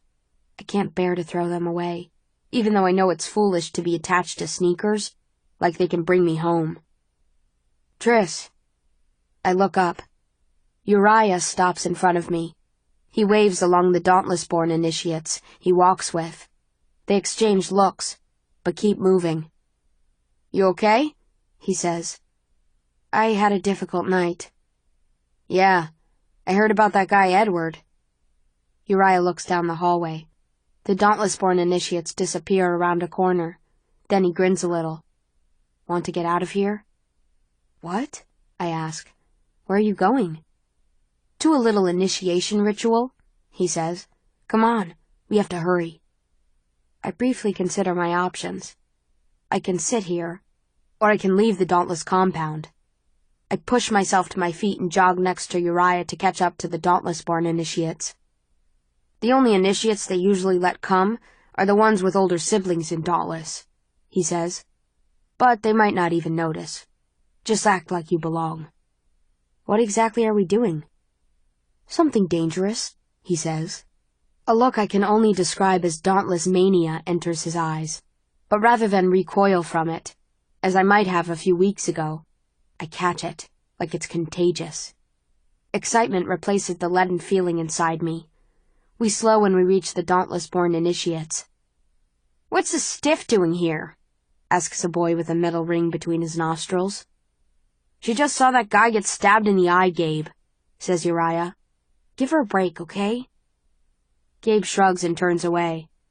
No one says anything, though a few of them give me sidelong glances like they're sizing me up. The Dauntless-born initiates are like a pack of dogs. If I act the wrong way, they won't let me run with them. But for now, I am safe. We turn another corner, and a group of members stands at the end of the next hallway. There are too many of them to be all related to a Dauntless-born initiate, but I see some similarities among the faces. Let's go, one of the members says. He turns and plunges through a dark doorway. The other members follow him, and we follow them. I stay close behind Uriah as I pass into darkness, and my toe hits a step. I catch myself before falling forward and start to climb. Back staircase, Uriah says, almost mumbling. Usually locked. I nod, though he can't see me, and climb until all the steps are gone. By then, a door at the top of the staircase is open, letting in daylight. We emerge from the ground a few 100 yards from the glass building above the pit, close to the train tracks. I feel like I have done this 1,000 times before. I hear the train horn. I feel the vibrations in the ground. I see the light attached to the head car. I crack my knuckles and bounce once on my toes. We jog in a single pack next to the car, and in waves members and initiates alike pile into the car. Uriah gets in before me, and people press behind me. I can't make any mistakes. I throw myself sideways, grabbing the handle on the side of the car, and hoist myself into the car. Uriah grabs my arm to steady me.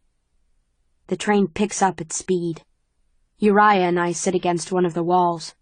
I shout over the wind, "Where are we going?" Uriah shrugs. "Zeke never told me." "Zeke?" "My older brother," he says. He points across the room at a boy sitting in the doorway, with his legs dangling out of the car. He is slight and short, and looks nothing like Uriah, apart from his coloring. "You don't get to know. That ruins the surprise," the girl on my left shouts. She extends her hand. "I'm Shauna." I shake her hand, but I don't grip hard enough, and I let go too quickly. I doubt I will ever improve my handshake. It feels unnatural to grasp hands with strangers. I start to say. "I know who you are," she says. "You're the stiff. Ford told me about you." I pray the heat in my cheeks is not visible. "Oh? What did he say?" She smirks at me. "He said you were a stiff. Why do you ask?" "If my instructor is talking about me," I say as firmly as I can, "I want to know what he's saying." I hope I tell a convincing lie. "He isn't coming, is he?" "No, he never comes to this," she says. "It's probably lost its appeal. Not much scares him, you know." He isn't coming. Something in me deflates like an untied balloon. I ignore it and nod. I do know that Four is not a coward, but I also know that at least one thing does scare him. Heights. Whatever we're doing, it must involve being high up for him to avoid it. She must not know that if she speaks of him with such reverence in her voice. "Do you know him well?" I ask. I am too curious. I always have been. "Everyone knows Four," she says. "We were initiates together.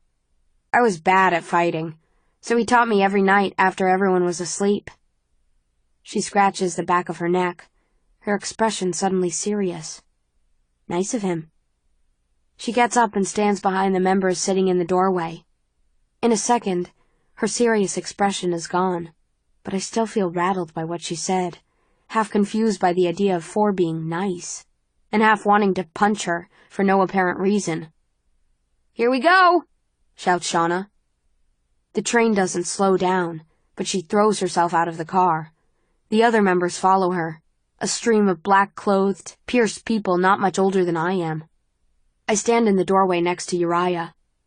The train is going much faster than it has every other time I've jumped, but I can't lose my nerve now, in front of all these members. So I jump, hitting the ground hard and stumbling forward a few steps before I regain my balance. Uriah and I jog to catch up to the members, along with the other initiates, who barely look in my direction. I look around as I walk. The hub is behind us, black against the clouds, but the buildings around me are dark and silent. That means we must be north of the bridge, where the city is abandoned.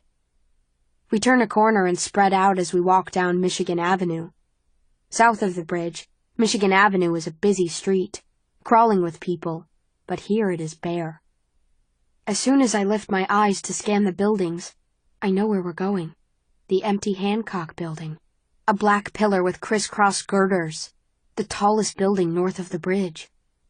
But what are we going to do? Climb it? As we get closer, the members start to run, and Uriah and I sprint to catch them. Jostling one another with their elbows, they push through a set of doors at the building's base.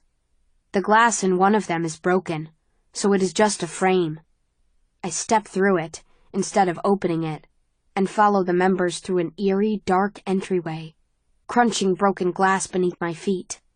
I expect us to go up the stairs, but we stop at the elevator bank. "Do the elevators work?" I ask Uriah as quietly as I can. "Sure they do," says Zeke, rolling his eyes. "You think I'm stupid enough not to come here early and turn on the emergency generator?" "Yeah," says Uriah. "I kinda do."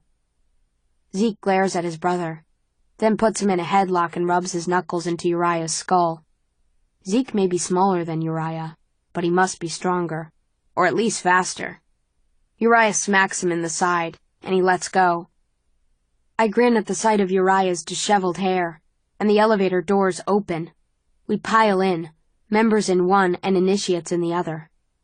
A girl with a shaved head stomps on my toes on the way in, and doesn't apologize. I grab my foot, wincing, and consider kicking her in the shins. Uriah stares at his reflection in the elevator doors, and pats his hair down. "What floor?" the girl with the shaved head says. 100, I say. "How would you know that?" "Lynn, come on," says Uriah. "Be nice." "We're in a 100-story abandoned building with some Dauntless," I retort. "Why don't you know that?" She doesn't respond. She just jams her thumb into the right button. The elevator zooms upward so fast my stomach sinks and my ears pop. I grab a railing at the side of the elevator, watching the numbers climb. We pass 20 and 30, and Uriah's hair is finally smooth. 50, 60, and my toes are done throbbing. 98, 99, and the elevator comes to a stop at 100. I'm glad we didn't take the stairs. "I wonder how we'll get to the roof from—" Uriah's voice trails off. A strong wind hits me, pushing my hair across my face. There is a gaping hole in the ceiling of the 100th floor.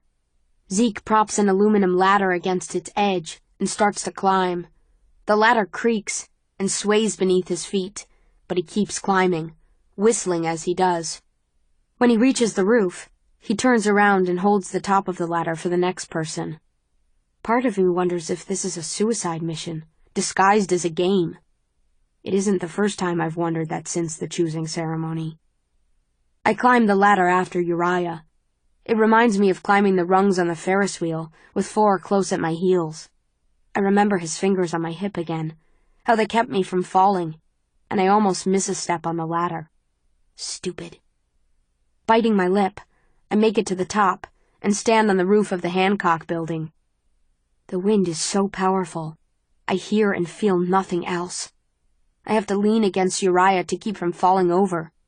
At first, all I see is the marsh, wide and brown and everywhere, touching the horizon, devoid of life. In the other direction is the city, and in many ways, it is the same, lifeless and with limits I do not know. Uriah points to something. Attached to one of the poles on top of the tower is a steel cable as thick as my wrist. On the ground is a pile of black slings made of tough fabric, large enough to hold a human being. Zeke grabs one and attaches it to a pulley that hangs from the steel cable. I follow the cable down, over the cluster of buildings, and along Lakeshore Drive. I don't know where it ends. One thing is clear, though. If I go through with this, I'll find out. We're going to slide down a steel cable in a black sling from 1,000 feet up. "Oh my God," says Uriah. All I can do is nod. Shauna is the first person to get in the sling. She wriggles forward on her stomach until most of her body is supported by black fabric. Then Zeke pulls a strap across her shoulders, the small of her back and the top of her thighs. He pulls her, in the sling, to the edge of the building and counts down from 5. Shauna gives a thumbs up as he shoves her forward, into nothingness. Lynn gasps as Shauna hurtles toward the ground at a steep incline, head first. I push past her to see better. Shauna stays secure in the sling for as long as I can see her, and then she's too far away, just a black speck over Lakeshore Drive. The members whoop and pump their fists and form a line, sometimes shoving one another out of the way to get a better place. Somehow, I am the first initiate in line, right in front of Uriah. Only 7 people stand between me and the zip line. Still, there's a part of me that groans. I have to wait for 7 people? It is a strange blend of terror and eagerness, unfamiliar until now. The next member, a young-looking boy with hair down to his shoulders, jumps into the sling on his back instead of his stomach. He stretches his arms wide as Zeke shoves him down the steel cable. None of the members seem at all afraid. They act like they have done this 1,000 times before, and maybe they have. But when I look over my shoulder, I see that most of the initiates look pale or worried, even if they talk excitedly to one another. What happens between initiation and membership that transforms panic into delight? Or do people just get better at hiding their fear? 3 people in front of me. Another sling. A member gets in feet first and crosses her arms over her chest. 2 people. A tall, thick boy jumps up and down like a child before climbing into the sling and lets out a high screech as he disappears, making the girl in front of me laugh. 1 person.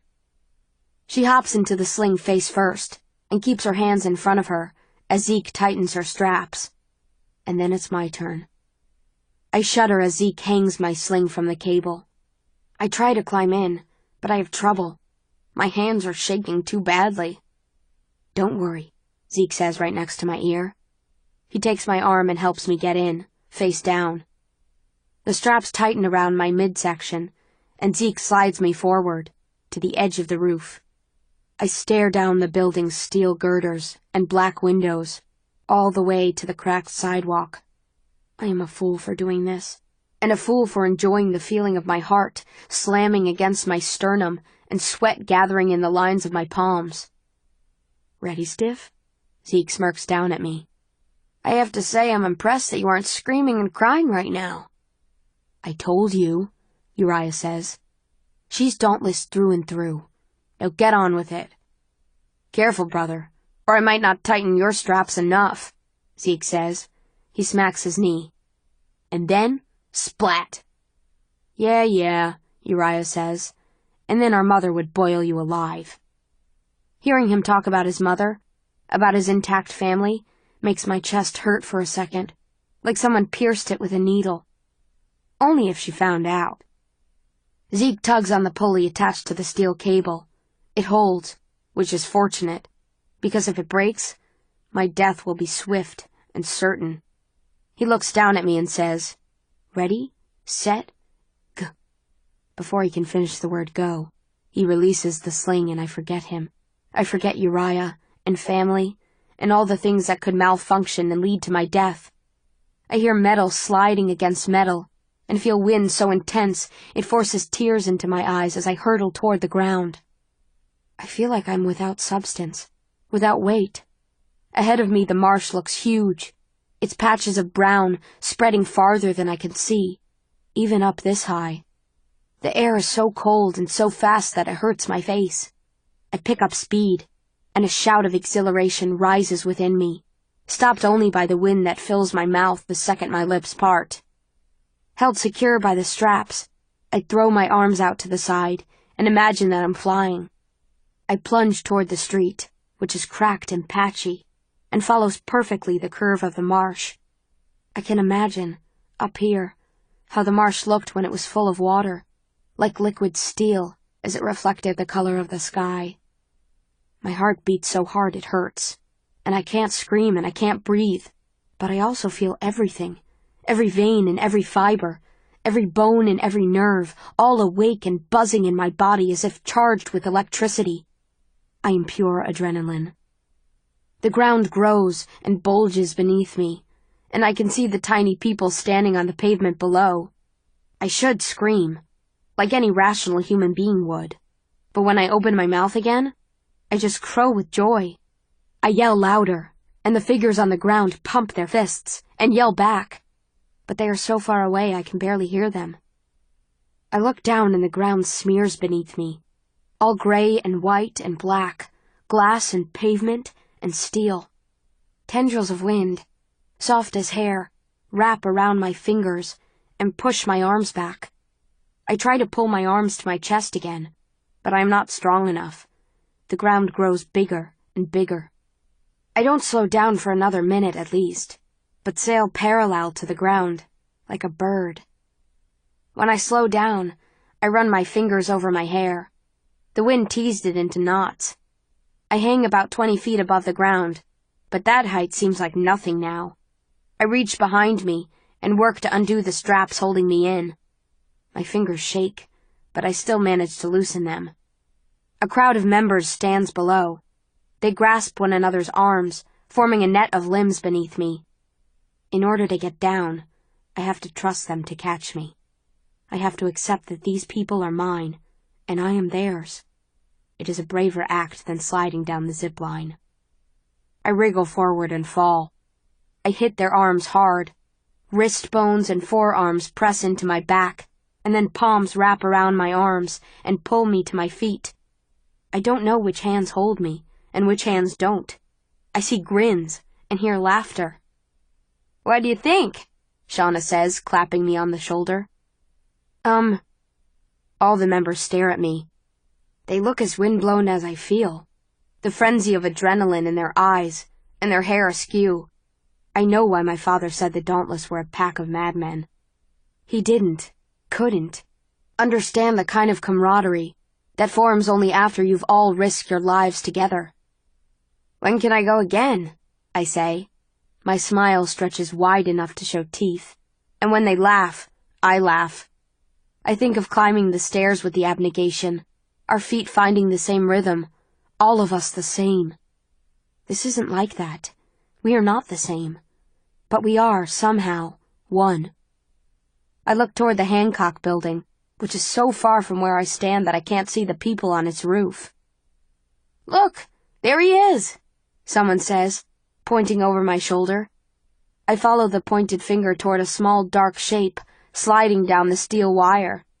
A few seconds later I hear a blood-curdling scream. "I bet he'll cry." Zeke's brother cry? No way. He would get punched so hard. "His arms are flailing." "He sounds like a strangled cat," I say. Everyone laughs again. I feel a twinge of guilt for teasing Uriah when he can't hear me, but I would have said the same thing if he were standing here. I hope. When Uriah finally comes to a stop, I follow the members to meet him. We line up beneath him and thrust our arms into the space between us. Shauna clamps a hand around my elbow. I grab another arm. I'm not sure who it belongs to. There are too many tangled hands. And look up at her. "Pretty sure we can't call you stiff anymore," Shauna says. She nods. "Triss." I still smell like wind when I walk into the cafeteria that evening. For the second after I walk in, I stand among a crowd of Dauntless, and I feel like one of them. Then Shauna waves to me and the crowd breaks apart, and I walk toward the table where Christina, Al, and Will sit, gaping at me. I didn't think about them when I accepted Uriah's invitation. In a way, it is satisfying to see stunned looks on their faces, but I don't want them to be upset with me either. "Where were you?" asks Christina. "What were you doing with them?" "Uriah. You know, the Dauntless-born, who was on our Capture the Flag team," I say. "He was leaving with some of the members and he begged them to let me come along. They didn't really want me there. Some girl named Lynn stepped on me." "They may not have wanted you there then," says Will quietly, "but they seem to like you now." "Yeah," I say. I can't deny it. I'm glad to be back, though. Hopefully they can't tell I'm lying, but I suspect they can. I caught sight of myself in a window on the way into the compound, and my cheeks and eyes were both bright, my hair tangled. I look like I have experienced something powerful. "Well, you missed Christina almost punching an erudite," says Al. His voice sounds eager. I can count on Al to try to break the tension. He was here asking for opinions about the abnegation leadership, and Christina told him there were more important things for him to be doing. Which she was completely right about, adds Will. And he got testy with her. Big mistake. Huge, I say, nodding. If I smile enough, maybe I can make them forget their jealousy, or hurt, or whatever is brewing behind Christina's eyes. "Yeah," she says. "While you were off having fun, I was doing the dirty work of defending your old faction, eliminating interfaction conflict. Come on, you know you enjoyed it," says Will, nudging her with his elbow. "If you're not going to tell the whole story, I will. He was standing..." Will launches into his story, and I nod along like I'm listening, but all I can think about is staring down the side of the Hancock building. and the image I got of the marsh full of water, restored to its former glory. I look over Will's shoulder at the members, who are now flicking bits of food at one another with their forks. It's the first time I have been really eager to be one of them, which means I have to survive the next stage of initiation. Chapter 18.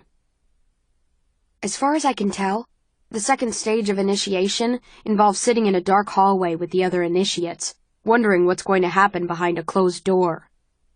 Uriah sits across from me, with Marlene on his left and Lynn on his right. The Dauntless-born initiates and the transfers were separated during Stage 1, but we will be training together from now on. That's what Four told us, before he disappeared behind the door. "So," says Lynn, scuffing the floor with her shoe, "which one of you is ranked first, huh?" Her question is met with silence at first, and then Peter clears his throat. "Me," he says. "Bet I could take you." She says it casually, turning the ring in her eyebrow with her fingertips. "I'm second, but I bet any of us could take you, transfer." I almost laugh. If I was still abnegation, her comment would be rude and out of place. But among the Dauntless, challenges like that seem common. I am almost starting to expect them. "I wouldn't be so sure about that if I were you," Peter says, his eyes glittering. "Who's first?" "Uriah," she says. "And I'm sure. You know how many years we've spent preparing for this? If she intends to intimidate us, it works. I already feel colder." Before Peter can respond, Four opens the door and says, "Lynn." He beckons to her, and she walks down the hallway, the blue light at the end making her bare head glow. "So you're first," Will says to Uriah. Uriah shrugs. "Yeah, and?" "And you don't think it's a little unfair that you've spent your entire life getting ready for this, and we're expected to learn it all in a few weeks?" Will says, his eyes narrowing. "Not really. Stage 1 was about skill, sure, but no one can prepare for Stage 2, he says. At least so I'm told. No one responds to that. We sit in silence for 20 minutes. I count each minute on my watch. Then the door opens again, and Four calls another name. "Peter," he says. Each minute wears into me like a scrape of sandpaper. Gradually, our numbers begin to dwindle, and it's just me and Uriah and Drew. Drew's leg bounces, and Uriah's fingers tap against his knee, and I try to sit perfectly still. I hear only muttering from the room at the end of the hallway, and I suspect this is another part of the game they like to play with us, terrifying us at every opportunity. The door opens, and Four beckons to me. "Come on, Triss." I stand, my back sore from leaning against the wall for so long, and walk past the other initiates. Drew sticks out his leg to trip me, but I hop over it at the last second. Four touches my shoulder to guide me into the room and closes the door behind me. When I see what's inside, I recoil immediately, my shoulders hitting his chest. In the room is a reclining metal chair, similar to the one I sat in during the aptitude test. Beside it is a familiar machine. This room has no mirrors, and barely any light. There's a computer screen on a desk in the corner. "Sit," Four says. He squeezes my arms and pushes me forward. "What's the simulation?" I say, trying to keep my voice from shaking. I don't succeed.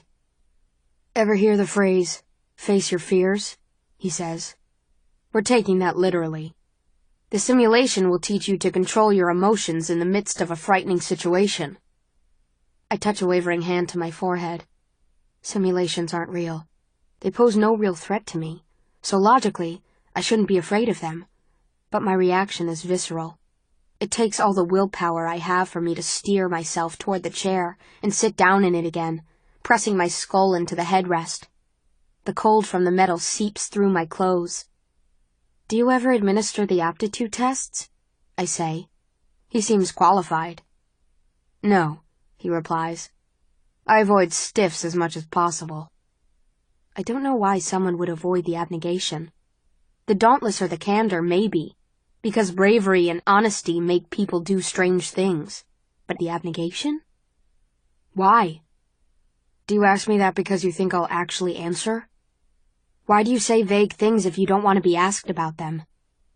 His fingers brush my neck. My body tenses. A tender gesture? No. He has to move my hair to the side. He taps something, and I tilt my head back to see what it is.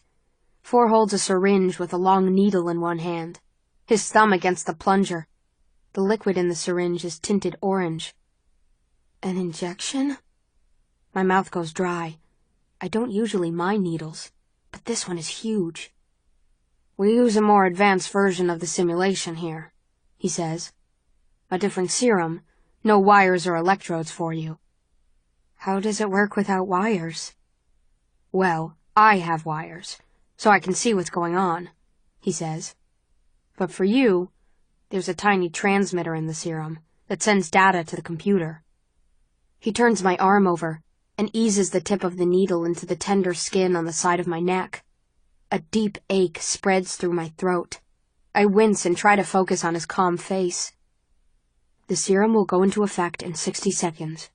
This simulation is different from the aptitude test, he says. In addition to containing the transmitter, the serum stimulates the amygdala, which is the part of the brain involved in processing negative emotions, like fear, and then induces a hallucination. The brain's electrical activity is then transmitted to our computer, which then translates your hallucination into a simulated image that I can see and monitor.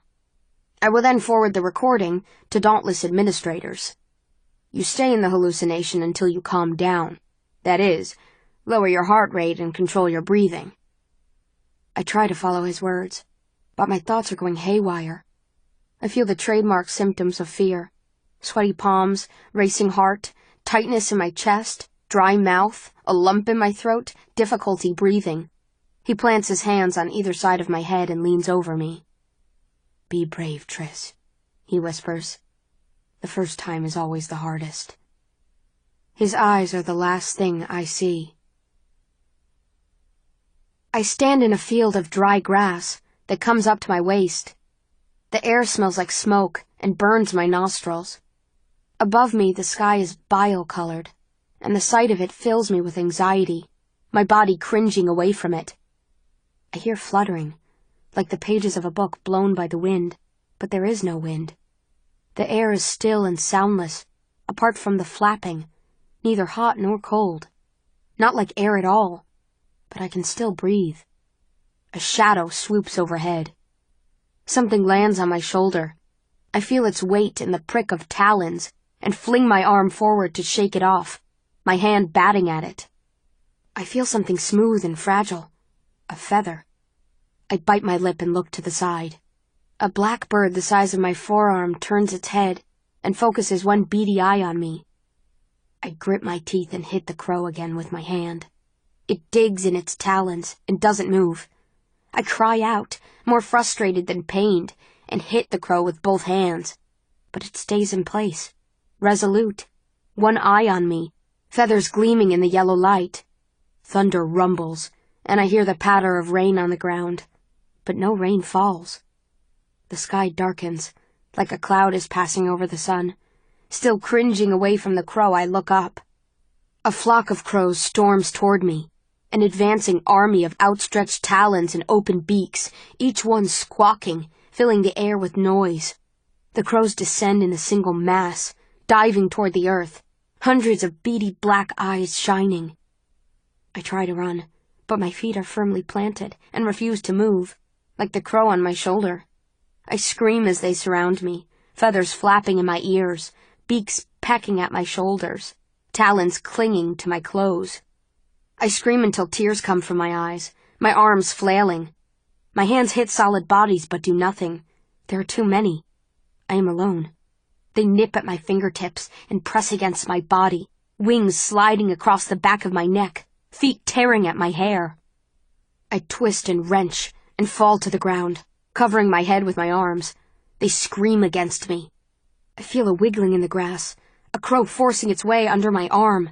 I open my eyes and it pecks at my face, its beak hitting me in the nose. Blood drips onto the grass and I sob, hitting it with my palm. but another crow wedges under my other arm, and its claws stick to the front of my shirt. I am screaming.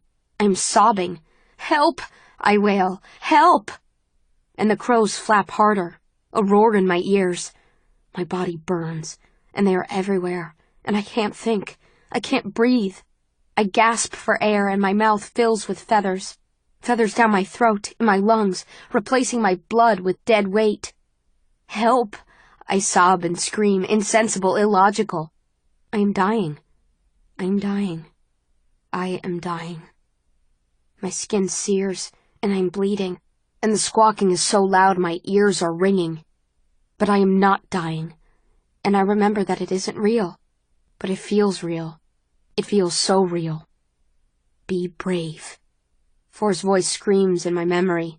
I cry out to him, inhaling feathers and exhaling, "Help!" But there will be no help. I am alone. You stay in the hallucination until you can calm down. His voice continues, and I cough, and my face is wet with tears, and another crow has wriggled under my arms, and I feel the edge of its sharp beak against my mouth. Its beak wedges past my lips and scrapes my teeth. The crow pushes its head into my mouth, and I bite hard, tasting something foul. I spit and clench my teeth to form a barrier. But now a fourth crow is pushing at my feet, and a fifth crow is pecking at my ribs. Calm down. I can't. My head throbs. Breathe. I keep my mouth closed and suck air into my nose. It has been hours since I was alone in the field. It has been days. I push air out of my nose. My heart pounds hard in my chest. I have to slow it down. I breathe again, my face wet with tears. I sob again and force myself forward, stretching out on the grass, which prickles against my skin. I extend my arms and breathe. Crows push and prod at my sides, worming their way beneath me, and I let them. I let the flapping of wings and the squawking and the pecking and the prodding continue, relaxing one muscle at a time, resigning myself to becoming a pecked carcass. The pain overwhelms me. I open my eyes, and I am sitting in the metal chair. I scream and hit my arms and head and legs to get the birds off me, but they are gone, though I can still feel the feathers brushing the back of my neck and the talons in my shoulder and my burning skin. I moan and pull my knees to my chest, burying my face in them. A hand touches my shoulder, and I fling a fist out, hitting something solid but soft. "Don't touch me," I sob. "It's over," For says. The hand shifts awkwardly over my hair, and I remember my father stroking my hair when he kissed me goodnight, my mother touching my hair when she trimmed it with the scissors. I run my palms along my arms, still brushing off feathers, though I know there aren't any. Tris. I rock back and forth in the metal chair. Tris, I'm going to take you back to the dorms, okay? No! I snap. I lift my head and glare at him, though I can't see him through the blur of tears. They can't see me. Not like this. Oh, calm down, he says. He rolls his eyes. I'll take you out the back door. I don't need you to... I shake my head. My body is trembling, and I feel so weak I'm not sure I can stand. But I have to try. I can't be the only one who needs to be walked back to the dorms. Even if they don't see me, they'll find out. They'll talk about me. Nonsense. He grabs my arm and hauls me out of the chair. I blink the tears from my eyes, wipe my cheeks with the heel of my hand, and let him steer me toward the door behind the computer screen. We walk down the hallway in silence. When we're a few hundred yards away from the room, I yank my arm away and stop. Why did you do that to me? I say. What was the point of that, huh? I wasn't aware that when I chose Dauntless, I was signing up for weeks of torture. Did you think overcoming cowardice would be easy? He says calmly. That isn't overcoming cowardice. Cowardice is how you decide to be in real life. And in real life, I'm not getting pecked to death by crows for. I press my palms to my face and sob into them. He doesn't say anything, just stands there as I cry. It only takes me a few seconds to stop and wipe my face again. I want to go home, I say weakly. But home is not an option anymore. My choices are here or the factionless slums. He doesn't look at me with sympathy. He just looks at me. His eyes look black in the dim corridor, and his mouth is set in a hard line. Learning how to think in the midst of fear, he says, is a lesson that everyone, even your stiff family, needs to learn. That's what we're trying to teach you. If you can't learn it, you'll need to get the hell out of here, because we won't want you. I'm trying. My lower lip trembles. But I failed. I'm failing. He sighs. How long do you think you spent in that hallucination, Tris? I don't know. I shake my head. A half hour? 3 minutes, he replies. You got out 3 times faster than the other initiates. Whatever you are, you're not a failure. 3 minutes? He smiles a little. Tomorrow you'll be better at this. You'll see. Tomorrow?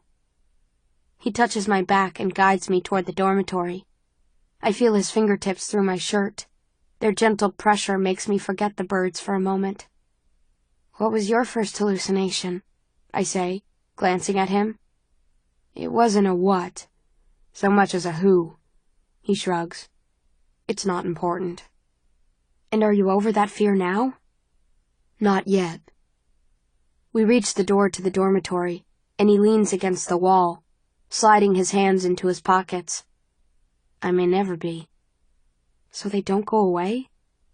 Sometimes they do, and sometimes new fears replace them. His thumbs hook around his belt loops. But becoming fearless isn't the point. That's impossible. It's learning how to control your fear, and how to be free from it. That's the point. I nod. I used to think the Dauntless were fearless. That is how they seemed anyway.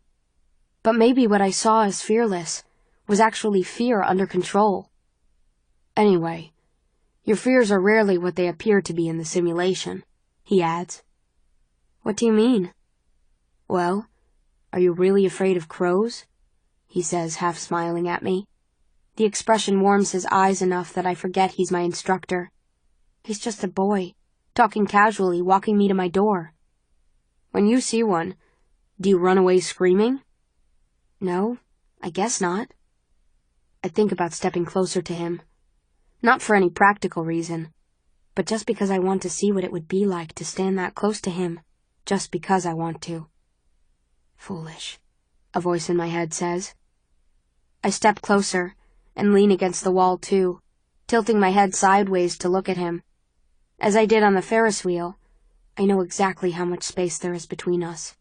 6 inches. I lean. Less than 6 inches. I feel warmer, like he's giving off some kind of energy that I am only now close enough to feel. So what am I really afraid of? I say. I don't know, he says. Only you can know. I nod slowly.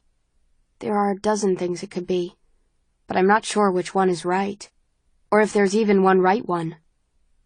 I didn't know becoming dauntless would be this difficult, I say, and a second later, I am surprised that I said it.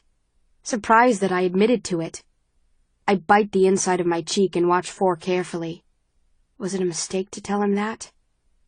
It wasn't always like this, I'm told, he says, lifting a shoulder. My admission doesn't appear to bother him. Being dauntless, I mean. What changed? The leadership, he says. The person who controls training sets the standard of dauntless behavior. 6 years ago, Max and the other leaders changed the training methods to make them more competitive and more brutal. Said it was supposed to test people's strength. And that changed the priorities of Dauntless as a whole. Bet you can't guess who the leader's new protege is. The answer is obvious. Eric. They trained him to be vicious, and now he will train the rest of us to be vicious too. I look at 4. Their training didn't work on him. So, if you were ranked first in your initiate class, I say, what was Eric's rank? 2nd. So he was their second choice for leadership. I nod slowly. And you were their first. What makes you say that? The way Eric was acting at dinner the first night, jealous even though he has what he wants. 4 doesn't contradict me. I must be right. I want to ask why he didn't take the position the leaders offered him. Why he is so resistant to leadership when he seems to be a natural leader. But I know how 4 feels about personal questions. I sniff, wipe my face one more time, and smooth down my hair. Do I look like I've been crying? I say. He leans in close, narrowing his eyes like he's inspecting my face. A smile tugs at the corner of his mouth. Even closer, so we would be breathing the same air, if I could remember to breathe. No, Tris, he says. A more serious look replaces his smile as he adds, You look tough as nails. Chapter 19. When I walk in, most of the other initiates, dauntless-born and transfer alike, are crowded between the rows of bunk beds with Peter at their center. He holds a piece of paper in both hands. The mass exodus of the children of abnegation leaders cannot be ignored or attributed to coincidence, he reads. The recent transfer of Beatrice and Caleb Pryor, the children of Andrew Pryor, calls into question the soundness of abnegation's values and teachings. Cold creeps up my spine. Christina, standing on the edge of the crowd, looks over her shoulder and spots me. She gives me a worried look. I can't move. My father. Now the erudite are attacking my father. Why else would the children of such an important man decide that the lifestyle he has set out for them is not an admirable one? Peter continues. Molly Atwood, a fellow dauntless transfer, suggests a disturbed and abusive upbringing might be to blame. I heard her talking in her sleep once, Molly says. She was telling her father to stop doing something. I don't know what it was, but it gave her nightmares. So this is Molly's revenge. She must have talked to the erudite reporter that Christina yelled at. She smiles. Her teeth are crooked. If I knock them out, I might be doing her a favor. What? I demand. Or I try to demand, but my voice comes out strangled and scratchy, and I have to clear my throat and say it again. What? Peter stops reading, and a few people turn around. Some, like Christina, look at me in a pitying way, their eyebrows drawn in, their mouths turned down at the corners. But most give me little smirks, and eye one another suggestively. Peter turns last, with a wide smile. Give me that, I say, holding out my hand. My face burns. But I'm not done reading, he replies, laughter in his voice. His eyes scan the paper again. However, perhaps the answer lies not in a morally bereft man, but in the corrupted ideals of an entire faction. Perhaps the answer is that we have entrusted our city to a group of proselytizing tyrants who do not know how to lead us out of poverty and into prosperity. I storm up to him and try to snatch the paper from his hands, but he holds it up, high above my head, so I can't reach it unless I jump, and I won't jump. Instead, I lift my heel and stomp, as hard as I can where the bones in his foot connect to his toes. He grits his teeth to stifle a groan. Then I throw myself at Molly, hoping the force of the impact will surprise her and knock her down. But before I can do any damage, cold hands close around my waist. That's my father! I scream. My father, you coward! Will pulls me away from her, lifting me off the ground. My breaths come fast, and I struggle to grab the paper before anyone can read another word of it. I have to burn it. I have to destroy it. I have to. Will drags me out of the room and into the hallway, his fingernails digging into my skin. Once the door shuts behind him, he lets go, and I shove him as hard as I can. What? Did you think I couldn't defend myself against that piece of canned trash? No, says Will.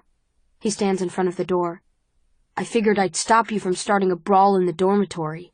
Calm down. I laugh a little. Calm down? Calm down? That's my family they're talking about. That's my faction. No, it's not. There are dark circles under his eyes. He looks exhausted. It's your old faction, and there's nothing you can do about what they say, so you might as well just ignore it. Were you even listening? The heat in my cheeks is gone, and my breaths are more even now. Your stupid X-faction isn't just insulting abnegation anymore. They're calling for an overthrow of the entire government. Will laughs. No, they're not. They're arrogant and dull, and that's why I left them. But they aren't revolutionaries. They just want more say, that's all. And they resent abnegation for refusing to listen to them. They don't want people to listen. They want people to agree, I reply. And you shouldn't bully people into agreeing with you. I touch my palms to my cheeks. I can't believe my brother joined them. Hey, they're not all bad, he says sharply. I nod, but I don't believe him. I can't imagine anyone emerging from the erudite unscathed, though Will seems all right. The door opens again, and Christina and Al walk out. It's my turn to get tattooed, she says. Want to come with us? I smooth my hair. I can't go back into the dormitory. Even if Will let me, I am outnumbered there. My only choice is to go with them and try to forget what's happening outside the Dauntless compound. I have enough to worry about without anxiety about my family. Ahead of me, Al gives Christina a piggyback ride. She shrieks as he charges through the crowd. People give him a wide berth when they can. My shoulder still burns. Christina persuaded me to join her in getting a tattoo of the Dauntless seal. It is a circle with a flame inside it. My mother didn't even react to the one on my collarbone, so I don't have as many reservations about getting tattoos. They are a part of life here, just as integral to my initiation as learning to fight. Christina also persuaded me to purchase a shirt that exposes my shoulders and collarbone, and to line my eyes with black pencil again. I don't bother objecting to her makeover attempts anymore, especially since I find myself enjoying them. Will and I walk behind Christina and Al. I can't believe you got another tattoo, he says, shaking his head. Why? I say. Because I'm a stiff? No, because you're sensible. He smiles. His teeth are white and straight. So, what was your fear today, Triss? Too many crows, I reply. You? He laughs. Too much acid. I don't ask what that means. It's really fascinating how it all works, he says. It's basically a struggle between your thalamus, which is producing the fear, and your frontal lobe, which makes decisions. But the simulation is all in your head, so even though you feel like someone is doing it to you, it's just you, doing it to yourself. And he trails off. Sorry. I sound like an erudite. Just a habit. I shrug. It's interesting. Al almost drops Christina, and she slaps her hands around the first thing she can grab, which just happens to be his face. He cringes and adjusts his grip on her legs. At a glance, Al seems happy, but there is something heavy about even his smiles. I am worried about him. I see Four standing by the chasm, a group of people around him. He laughs so hard he has to grab the railing for balance. Judging by the bottle in his hand and the brightness of his face, he's intoxicated, or on his way there. I had begun to think of Four as rigid, like a soldier, and forgot that he's also 18. Uh-oh, says Will. Instructor alert. At least it's not Eric, I say. He'd probably make us play chicken or something. Sure, but Four's scary. Remember when he put the gun up to Peter's head? I think Peter wet himself. Peter deserved it, I say firmly. Will doesn't argue with me. He might have a few weeks ago, but now we've all seen what Peter is capable of. Triss! Four calls out. Will and I exchange a look, half surprise and half apprehension. Four pulls away from the railing and walks up to me. Ahead of us, Al and Christina stop running, and Christina slides to the ground. I don't blame them for staring. There are 4 of us, and Four is only talking to me. You look different. His words, normally crisp, are now sluggish. So do you, I say. And he does. He looks more relaxed, younger. What are you doing? Flirting with death, he replies with a laugh. Drinking near the chasm. Probably not a good idea. No, it isn't. I'm not sure I like For this way. There's something unsettling about it. Didn't know you had a tattoo, he says, looking at my collarbone. He sips the bottle. His breath smells thick and sharp, like the factionless man's breath. Right, the crows, he says. He glances over his shoulder at his friends, who are carrying on without him, unlike mine. He adds, I'd ask you to hang out with us, but you're not supposed to see me this way. I am tempted to ask him why he wants me to hang out with him, but I suspect the answer has something to do with the bottle in his hand. What way? I ask. Drunk?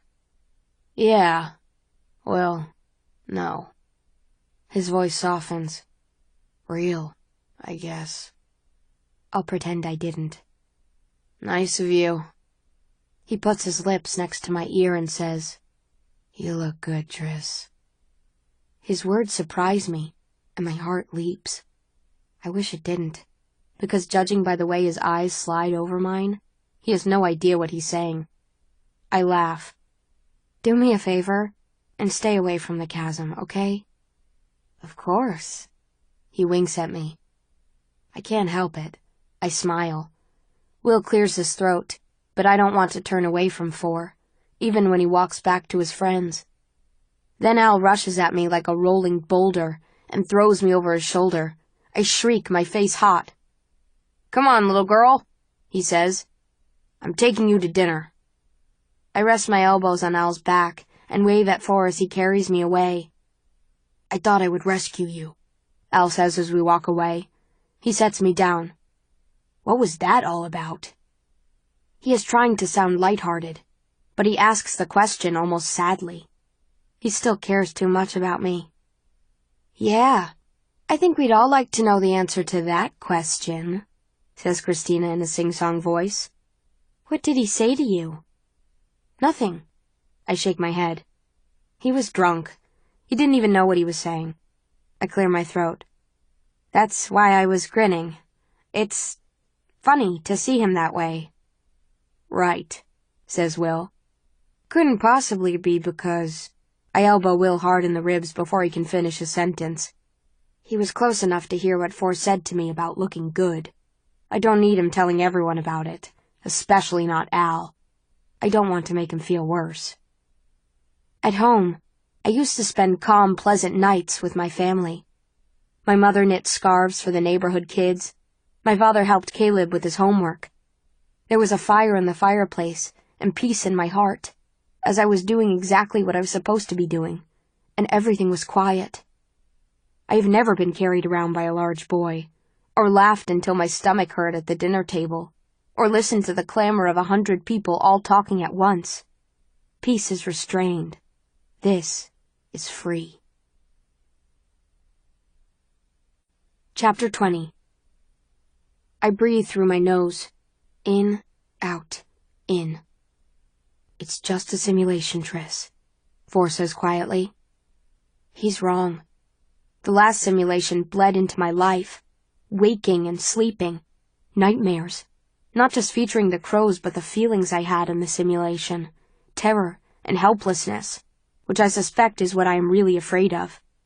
Sudden fits of terror in the shower, at breakfast, on the way here. Nails bitten down so far my nail beds ache. And I'm not the only one who feels this way. I can tell. Still, I nod and close my eyes. I am in darkness. The last thing I remember is the metal chair and the needle in my arm. This time, there is no field. There are no crows. My heart pounds in anticipation. What monsters will creep from the darkness and steal my rationality? How long will I have to wait for them? A blue orb lights up a few feet ahead of me, and then another one, filling the room with light. I am on the pit floor, next to the chasm, and the initiates stand around me, their arms folded and their faces blank. I search for Christina and find her standing among them. None of them move. Their stillness makes my throat feel tight. I see something in front of me, my own faint reflection. I touch it, and my fingers find glass, cool and smooth. I look up. There's a pane above me.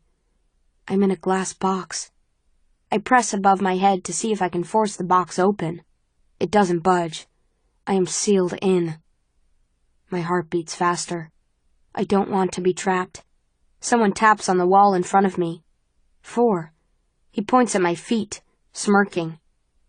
A few seconds ago, my feet were dry, but now I stand in half an inch of water, and my socks are soggy. I crouch to see where the water is coming from, but it seems to be coming from nowhere, rising up from the box's glass bottom. I look up at 4, and he shrugs. He joins the crowd of initiates. The water rises fast. It now covers my ankles. I pound against the glass with my fist. "Hey," I say, "let me out of here!" The water slides up my bare calves as it rises, cool and soft. I hit the glass harder. "Get me out of here!" I stare at Christina. She leans over to Peter, who stands beside her, and whispers something in his ear. They both laugh. The water covers my thighs. I pound my fists against the glass. I'm not trying to get their attention anymore. I'm trying to break out. Frantic, I bang against the glass as hard as I can. I step back and throw my shoulder into the wall. Once, twice, 3 times, 4 times. I hit the wall until my shoulder aches, screaming for help, watching the water rise to my waist, my rib cage, my chest. "Help!" I scream. "Please, please help!" I slap the glass. I will die in this tank. I drag my shaking hands through my hair. I see Will standing among the initiates, and something tickles at the back of my mind. Something he said. Come on, think. I stop trying to break the glass. It's hard to breathe, but I have to try. I'll need as much air as I can get in a few seconds. My body rises, weightless in the water. I float closer to the ceiling and tilt my head back as the water covers my chin. Gasping, I press my face to the glass above me, sucking in as much air as I can. Then the water covers me, sealing me into the box. Don't panic. It's no use. My heart pounds and my thoughts scatter. I thrash in the water, smacking the walls. I kick the glass as hard as I can, but the water slows down my foot. The simulation is all in your head. I scream, and water fills my mouth. If it's in my head, I control it. The water burns my eyes. The initiates' passive faces stare back at me. They don't care. I scream again and shove the wall with my palm. I hear something, a cracking sound. When I pull my hand away, there is a line in the glass. I slam my other hand next to the first and drive another crack through the glass, this one spreading outward from my palm in long, crooked fingers. My chest burns like I just swallowed fire. I kick the wall.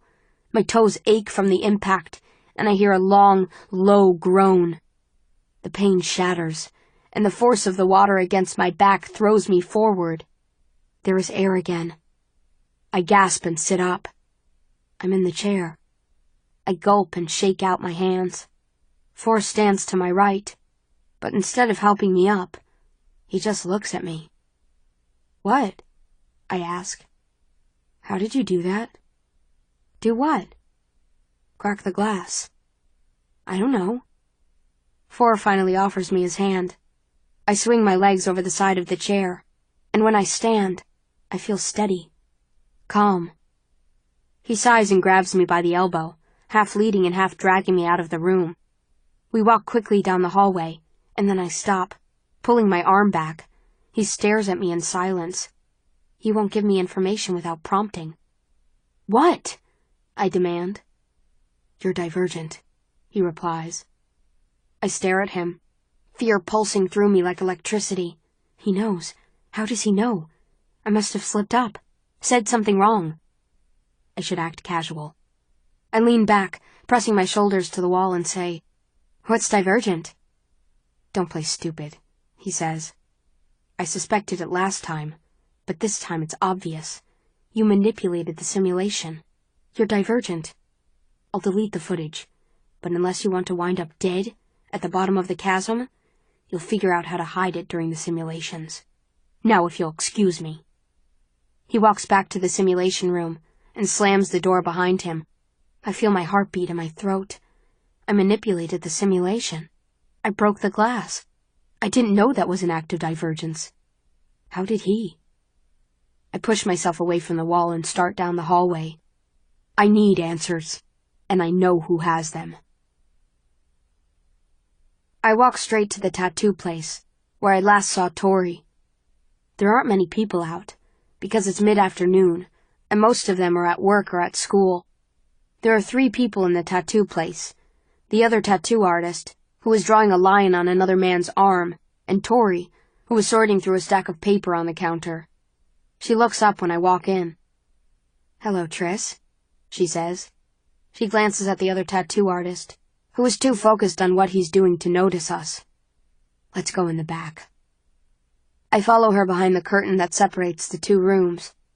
The next room contains a few chairs, spare tattoo needles, ink, pads of paper, and framed artwork. Tori draws the curtain shut and sits in one of the chairs. I sit next to her, tapping my feet to give myself something to do. "What's going on?" she says. "How are the simulations going?" "Really well." I nod a few times. "A little too well, I hear." "Ah." "Please help me understand," I say quietly. "What does it mean to be—" I hesitate. I should not say the word divergent here. "What the hell am I? What does it have to do with the simulations?" Tori's demeanor changes. She leans back and crosses her arms. Her expression becomes guarded. "Among other things, you are someone who is aware, when they are in a simulation, that what they are experiencing is not real," she says. "Someone who can then manipulate the simulation or even shut it down.